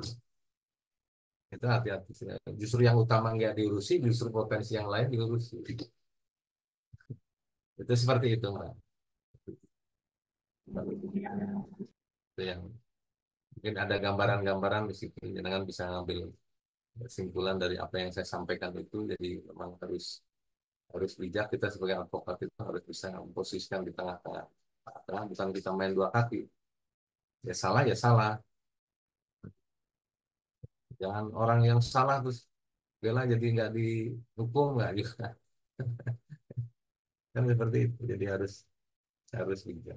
Jadi kalau memang terus ketika kita menerima keluhan atau apapun yang disampaikan klien juga harus sejujur-jujurnya. Ya, jangan sampai ngomong jujur kan ternyata ya. Seperti itu mungkin, Pak. Baik, pada Kak Lila, apakah ada tanggapan? Cukup. Baik, terima kasih Bapak. Sama-sama. Baik, Bapak selanjutnya ada dari Kak Azafir di kolom chat. Izin bertanya, Bapak Nana, saya pernah mendengar bahwa Bapak aktif di komunitas CBR atau Camp Bebas Riba. Apakah ada permasalahan hukum yang pernah ditangani di sana dan seperti apa contohnya, Pak? Terima kasih. Baik, banyak kasus permasalahan di organisasi CBR dan karena saya salah satu pendiri di organisasi ini. Awalnya hanya komunitas, karena dulu saya terlilit masalah utang. Saat saya terlilit juga saya jadi kepala cabang juga. Jadi banyak sekali permasalahan yang kita advokasi. Yang utang piutang yang akhirnya potensi jadi penipuan, penggelapan. Sekali awalnya hanya utang piutang, tapi nggak sadar ketika utang piutang, ketika pihak yang jadi korban itu akhirnya ketemu orang yang paham hukum, akhirnya disodori kertas lah, tanda tangan, ini jadi pidana. Ya, tidak sesuai peruntukan, begitu dulu investasi 50 juta ini ada konsep usaha sekian. Bapak, teman-teman kalau misalnya invest 10 juta nanti dapat hasilnya 10% sebulan. Nanti kalau 50 juta sekian itu tergiur. Ya, faktanya ketika dapat duit 50 juta yang katanya buat konsep bisnis baju dan sebagainya, ternyata yang buat baju cuma 10 juta, yang 40 itu buat beli motor lah, apalah dan sebagainya. Terus akhirnya terjadi itu tidak sesuai peruntukan, jadi penipuan. Dari sekian uang 50 nggak pernah bayar-bayar, itu jadi penggelapan. Itu banyak sekali. Pernah juga ada klien saya dikriminalisasi salah satu rentenir dan mohon maaf dari oknum kepolisian juga Polres juga. Ya, memang ada beberapa yang maaf ini utang piutang bisa nyampe masuk penjara. Tapi alhamdulillah ini karena kejelian kita dan tim si korban ini, alhamdulillah ketika gelar perkara tidak terbukti. Bahkan si polisi ini dipindahkan ke Lantas saat itu, tapi sekarang udah balik lagi. Ingat aja itu. karena kita koordinasi dengan Propam. Jadi minjam 60 juta, bulan depan bunganya 12 juta jadi 72, ya, tapi faktanya nggak bisa mengembalikan, dan uang 60 juta itu memang buat modal baju, notanya ada, buat DP rumah, buktinya ada, bahkan sudah disurvei BTN ditolak, kan gitu. Bukti-buktinya ada semua. Dia terima uang 60 juta yang bertahap, itu buktinya ada. Ketika dia membayar 25 juta juga ada buktinya. Nggak bisa itu dikatakan penipuan dan mengelapnya. Kita ngalamin. Ya, karena kita sering bersentuhan dengan mengadvokasi masyarakat yang mobilnya ditarik debt collector, motornya ya, di Purworejo, di mana, di Bandung. Sekarang ini kita juga sedang ada pelaporan, ada 3 truk yang ditarik debt collector di jalan. Ya, kita laporkan karena dari 3 unit itu di dua apa namanya, wilayah hukum Polres Bogor dan Polres Bekasi kita laporkan. Tapi kita gugat juga ke pengadilan. Yang kita laporkan apa tindakan debt collector yang katanya pihak ketiga itu. Ya, institusinya, organ apa namanya, perusahaannya kita gugat ke pengadilan. Ini sedang berjalan. Apakah cukup itu kita lakukan? Enggak, kita koordinasi sama teman rekan-rekan di sana. Kita upaya untuk audiensi. Kita perlu juga audiensi. Kita geruduk itu kantornya. Nggak apa-apa, kebebasan Undang-Undang 45 pasal 28 huruf E dan huruf F, kebebasan berdebat, berkumpul, mengeluarkan pendapat di muka umum itu sah saja. Kita sifatnya pemberitahuan. Yang penting tidak anarkis. Kan gitu. Itu diantara. Banyak sekali permasalahan-permasalahan yang kita tangani di CBR ini, kayak bebas hibah ini, ya, masyarakat yang menjual ginjal, yang istrinya mau ke luar negeri, yang mindset orang yang terlilit permasalahan hutang, masalah ekonomi, keuangan terganggu, anak jadi tidak bayar, nggak bisa sekolah, putus sekolah karena nggak bisa bayar SPP dan sebagainya. Akhirnya istrinya itu pengen berangkat ke luar negeri. Pikir dia berangkat ke luar negeri itu enak. Ada yang sampai sekarang 2 bulan itu masih mangkrak di Taiwan, di penampungan, belum dapat kerjaan. Ketika Anda dapat kerjaan nggak boleh sholat. Di antaranya seperti itu. Jadi ya, banyak sekali, ini ada beberapa yang sedang kita urusin di CBR ini terkait penarikan kendaraan mobil di Polres Banyumas. Ada 1 yang motornya 1, ya, dan kita pelaporan.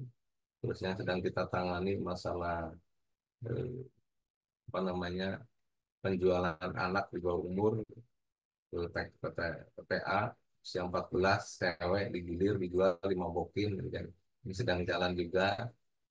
Terus eh, CBR yang lain yang terkait masalah pinjol dan sebagainya, leasing kendaraan dan sebagainya. Jadi banyak sekali orang yang tadinya permasalahan cuma 1 akhirnya jadi 3, jadi 4. Ya, contoh misalkan ketika seseorang punya hutang cicilan mobil, misalkan telatnya 3 bulan, didatengin debt kolektor ke rumah, angsurannya 5 juta, 5 juta kali 3 kan berarti 15 juta. Nah, si kolektor ini karena nggak punya uang, kolektor itu nyariin debu, gade aja mobilnya buat tutup utang dulu. Nah, ini mobil lah digade, ya, dapat 15 juta, buat cicil nih. Ya, mobil digade. Bulan depannya lagi dia nggak pikirin lagi, nggak bisa bayar lagi, macet lagi nggak? Macet lagi. Karena barang yang sudah dipindahkan ketika nasabah itu mobilnya nggak ada, angsurannya macet. Ketika angsuran macet, ya lembaga keuangan itu kreditur akan menanyakan objek jaminannya, kan gitu. Ketika objek jaminannya nggak ada, ya dia akan laporan polisi. Apa karena itu undang-undang fidusia itu memindah tangankan, mengoperalihkan, mengurangi sebagian atau seluruhnya, kan gitu. Mengoperalihkan, memindah tangankan, menggadaikan, keduanya mengurangi sebagian atau seluruhnya, kan fidusia. Akhirnya dilaporin ke polisi, ya yang muncul tindakan pidana. Seperti itu banyak sekali. Nah, ini nggak punya hanya banyak hutang, bingung ditekan sana sini, akhirnya minjem mobil rental, ya digadein, ya udah langsung tangkap. Gitu. Banyak kan. Tapi ada juga yang kemarin selesai non litigasi, kita diskusi tanpa harus diproses hukum. Jadi kita hindari, alhamdulillah belum pernah sampai hari ini. Dari 2016, 2017 ada organisasi kami sering kita bersentuhan dengan ormas, dengan PT Jasa Penagihan, ormas apapun. Dan dari kantor saya digeruduk 15 orang, 10 orang, ada masalah. Ya, kita datengin sendirian. Langsung kita jelaskan karena mereka tuh belum paham tentang organisasi kita. Kita tuh bukan melawan dia, bukan. Ya, itu. Jadi kita yang kita lawan itu kezoliman itu. Seperti itu. Jadi nggak boleh. Mereka juga harus kita kasih pemahaman bahwa narik kendaraan itu nggak boleh, mengeksekusi nggak boleh. Boleh nggak sih perusahaan pembiayaan atau lembaga keuangan menggunakan jasa pihak ketiga, jasa penagih? Boleh, tapi hanya untuk menagih, ya, bukan untuk mengeksekusi. Karena eksekusi itu kata pengadilan, dia memiliki pengadilan. Ini kerjaannya jurusita yang diambil sama debt collector. Marah-marah nanti jurusitanya. Kan seperti itu. Jadi banyak Mbak yang ditangani CBR.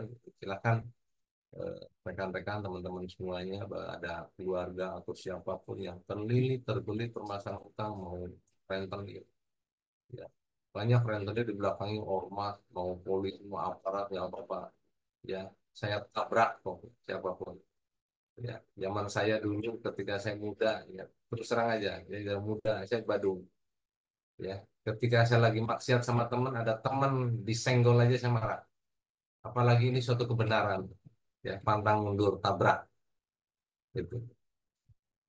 Ya, insya Allah kalau ormas-ormas di Banyumas, terus PT-PT jasa penagihan insya Allah tahu, CBR insya Allah tahu, ya, karena kita dakwah, lembaga dakwah, mereka respect ke kita, jadi kita tuh tidak akan pernah, jadi dulu awal-awal itu banyak yang menganggap bahwa lembaga keuangan itu CBR ini selalu bertentangan dengan lembaga keuangan. Tidak, kita tidak akan tabrakan, tidak akan apa namanya ribut atau enggak. Karena faktanya yang kita urusin itu nasabah-nasabah mereka yang memang sudah terpuruk, sudah debt trap, sudah NPL, sudah WO, sudah macet, gitu. Ya, jadi sudah bad debt yang kita urusin itu. Ya, yang akhirnya ketemu kita. Tapi tujuan kita apa? Ya lunas, yang utang ya harus dilunasi. Bahkan orang yang punya hutang, orang yang sudah dijamin masuk surga, orang yang mati syahid itu tertolak masuk surga ketika masih punya hutang. Ya, kita harus selalunya pasti harus pokoknya hutang, lunas hutang ya.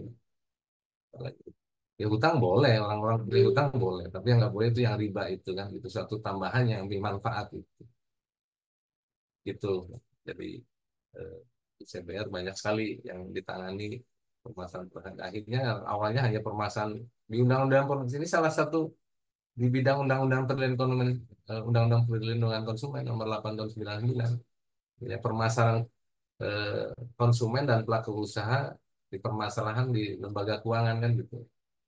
Kalau cerita leasing, bank kan lembaga keuangan.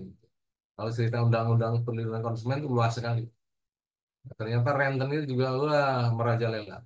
Ya, kita advokasi juga di Purbalingga. Orang hutang 10 juta, saya hitung sudah membayar 49 juta, masih ditagih 11.500.000. Nagihnya pakai ormas lagi. Nah, gitu. Ya, saya sampai aja, saya nggak akan benturan sama jenengan. Saya organisasi, ya organisasi saya juga saya kenal sama ketua umum. Ketika dulu deklarasi saya juga dipanggil. Kan gitu, nggak apa-apa. Terus gimana ini? Saya kan proses hukum. Ya, mau pidana, mau perdata, ya saya cari. Saya proses. Diancam gugat aja, tahu tuh besoknya datang loh itu rentenirnya. Minta duit 2 juta. Oh, nggak ada 2 juta, 2 juta. Nggak boleh. Seperti itu. Oke, kalau ada saudara, keluarga, tetangga, siapapun yang punya permasalahan, ya, yang terbelit permasalahan hutang, mau rentenir, mau pinjol, mau leasing, mau bank dalam tekanan dan sebagainya. Mau dimanapun kontak kita, karena kita ada di Jakarta, ada di Bogor, ada di Lampung. Besok tanggal 10 saya ada di Lampung, Makassar, Soloraya, Jogja, Surabaya, Malang ada. Kabari saya. Saya ketua umum. Nanti saya bisa kasih kontaknya. Mungkin itu. Baik, Bapak, terima kasih atas jawabannya. Kepada Kak Asafir, apakah ada tanggapan atau sudah cukup? Ya, baik, sepertinya sudah cukup. Selanjutnya ada pertanyaan keempat sekaligus pertanyaan terakhir, Pak, dari Kak Halimah. Izin bertanya, apa saja peluang karir yang tersedia bagi advokat muda di era digital saat ini dan bagaimana advokat muda dapat menjaga etika dan integritas di tengah kompetisi yang ketat? Oke, baik. Advokat banyak sekali, ribuan. Yang senior-senior usianya udah sepuh-sepuh. 50, 60, bahkan 70. Yang tua-tua itu akan pensiun lah. Mau meninggal kayak apa. Nanti gantian yang muda-muda. Jadi banyak sekali peluang jadi advokat yang muda-muda ketika ketika teman-teman jadi advokat. Kami siap menampung di Yayasan Lembaga Bantuan Hukum. Ada upahnya. Kita sama-sama belajar. Justru saya teman-teman saya banyak sharing dengan Mbak Ara. Mbak Ara cerdas. Dan teman-teman unsur cerdas-cerdas. Saya tidak di usia seperti itu, saya tidak seperti itu. Saya masih nongkrong, saya masih musik. Makanya alhamdulillah anak-anak saya yang cerdas-cerdas. Sampai kayak saya. Gitu, ya. Jadi peluang luas sekali. Jangan takut. Jadi makanya saran saya banyaklah berorganisasi, ya organisasi apapun. Kalau bisa besok bikin organisasi, bikin yayasan, sering bikin seminar, bikin pelatihan terkait permasalahan. Ya, awalnya ambil dari permasalahan ini aja, permasalahan hutang dan riba. Ini kunci, karena dalam Al-Quran itu perkara utang riba itu dibahas. Cerita utang itu sebelum kita lahir ribuan tahun yang lalu sudah ada. Perkara utang sudah dibahas ribuan tahun yang lalu sampai akhir zaman. Jadi saran saya, bantu ketika sudah jadi advokat, bantu masyarakat yang terbelit permasalahan hutang, nanti perkara-perkara lain akan menyusul. Ya, perkara cerai, perkara gonogil, perkara wari, perkara pidana, dan sebagainya. Apa seperti itu. Mungkin itu tips dari saya. Siap ketika nanti sudah lulus, eh, mau ngambil PKPA dan sebagainya, mau magang, apa dan sebagainya. Kalau saran saya, pergilah suatu kota yang kota besar. Di situ banyak sekali wawasan. Ya, ketika saya masih muda, saya langsung ke Jakarta, ke Jogja, ke mana kota-kota besar, menimba ilmu di sana. Ya, karena di sana banyak sekali. Ketika saya ke Pengadilan Negeri Purwokerto, dengan datang ke Pengadilan Negeri Surabaya, Pengadilan Negeri Bekasi, Pengadilan Negeri Jakarta Selatan berbeda. Banyak banget masalah di situ. Ya, jadi ilmu banyak sekali. Permasalahannya kompleks sekali. Kalau di Purwokerto. Begitu. Apakah ketika jadi pengacara di Purwokerto nggak bisa? Oh, bisa aja. Saya banyak klien di sini. Mungkin itu dari saya. Terima kasih. Kurang lebihnya, mohon maaf kalau ada kata-kata yang kurang berkenan. Ya, ya. Assalamualaikum warahmatullahi wabarakatuh. Assalamualaikum warahmatullahi wabarakatuh. Terima kasih Bapak atas diskusinya pada kesempatan kali ini dan tentunya sangat menambah wawasan kita semua dan semoga dapat bermanfaat bagi kita semua. Dan selanjutnya saya kembalikan ke MC. Silakan. Baik, terima kasih kepada Kak Lanang dan penjelasan dari Pak Nana yang sangat komprehensif, serta sesi tanya jawab yang cukup kondusif. Baik, dari pemaparan yang disampaikan oleh Pak Nana, kita bisa tarik kesimpulan bahwasanya untuk menjadi advokat itu ada langkah-langkah umum dan langkah-langkah khusus, teman-teman. Di antaranya, langkah-langkah umum yaitu merupakan warga negara Indonesia, bertempat tinggal di Indonesia, tidak berstatus sebagai pegawai negeri atau pejabat negara, berusia sekurang-kurangnya 25 tahun. Kemudian ada langkah-langkah khusus, di antaranya mengikuti pendidikan khusus profesi advokat, mengikuti ujian profesi advokat atau UPA, mengikuti magang di kantor advokat sekurang-kurangnya selama 2 tahun, kemudian pengangkatan dan sumpah advokat. Ruang advokat sendiri untuk jadi seorang pengacara harus mengambil pendidikan khusus setelah mengantongi ijazah sarjana hukum, kemudian lulus ujian yang diselenggarakan oleh organisasi advokat, sebagaimana yang tadi sudah disebutkan oleh Pak Nana.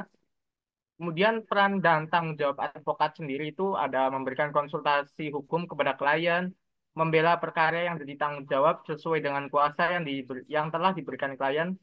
Kemudian ada tantangan juga yang dihadapi para advokat, yaitu penggunaan teknologi informasi, kemudian perubahan konvensional ke serba digital yang cukup mengguncang praktek hukum yang ada di Indonesia. Kemudian advokat juga melakukan advokasi, teman-teman. Advokasi itu sendiri adalah proses maupun upaya strategis untuk yang terencana untuk mendapatkan komitmen ataupun dukungan dari para pihak terkait. Kemudian fungsi-fungsi advokasi sendiri yaitu membantu pihak yang bermasalah untuk memperoleh hak-haknya, menyelesaikan hubungan nilai-nilai yang ada, kemudian menyelesaikan dan mengatasi sengketa ataupun masalah. Kemudian ada alat untuk mencari suatu keadilan. Baik, rangkaian acara selanjutnya yaitu penyerahan sertifikat kepada narasumber kita siang hari ini. Kepada operator, mohon dibantu.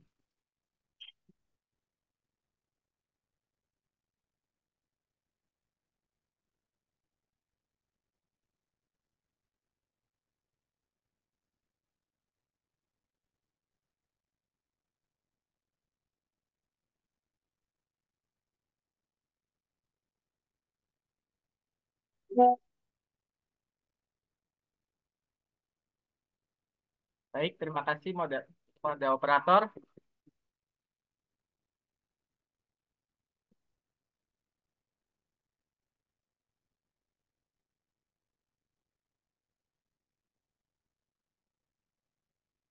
Baik, selanjutnya kita akan mengumumkan penanya terbaik pada sesi tanya jawab kali ini, teman-teman. Dan penanya terbaik adalah saudara Kardo dan saudara Lila, teman-teman. Untuk saudara Kardo dan saudara Lila bisa menghubungi nomor yang tertera di pamflet ya. Baik, teman-teman, sampailah kita kepada penghujung acara. Sebelum kita menutup acara ini, mari kita lakukan sesi dokumentasi bersama. Kepada hadirin sekalian, kami mohon untuk mengaktifkan kameranya. Kepada operator, mohon dibantu.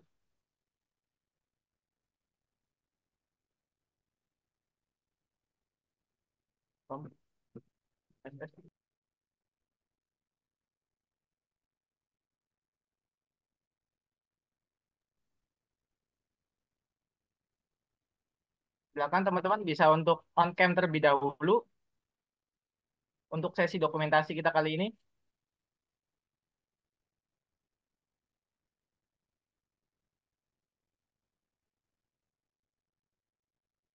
Baik, saya akan pandu dalam hitungan ketiga. 1, 2, 3. Lagi teman-teman. 1, 2, 3.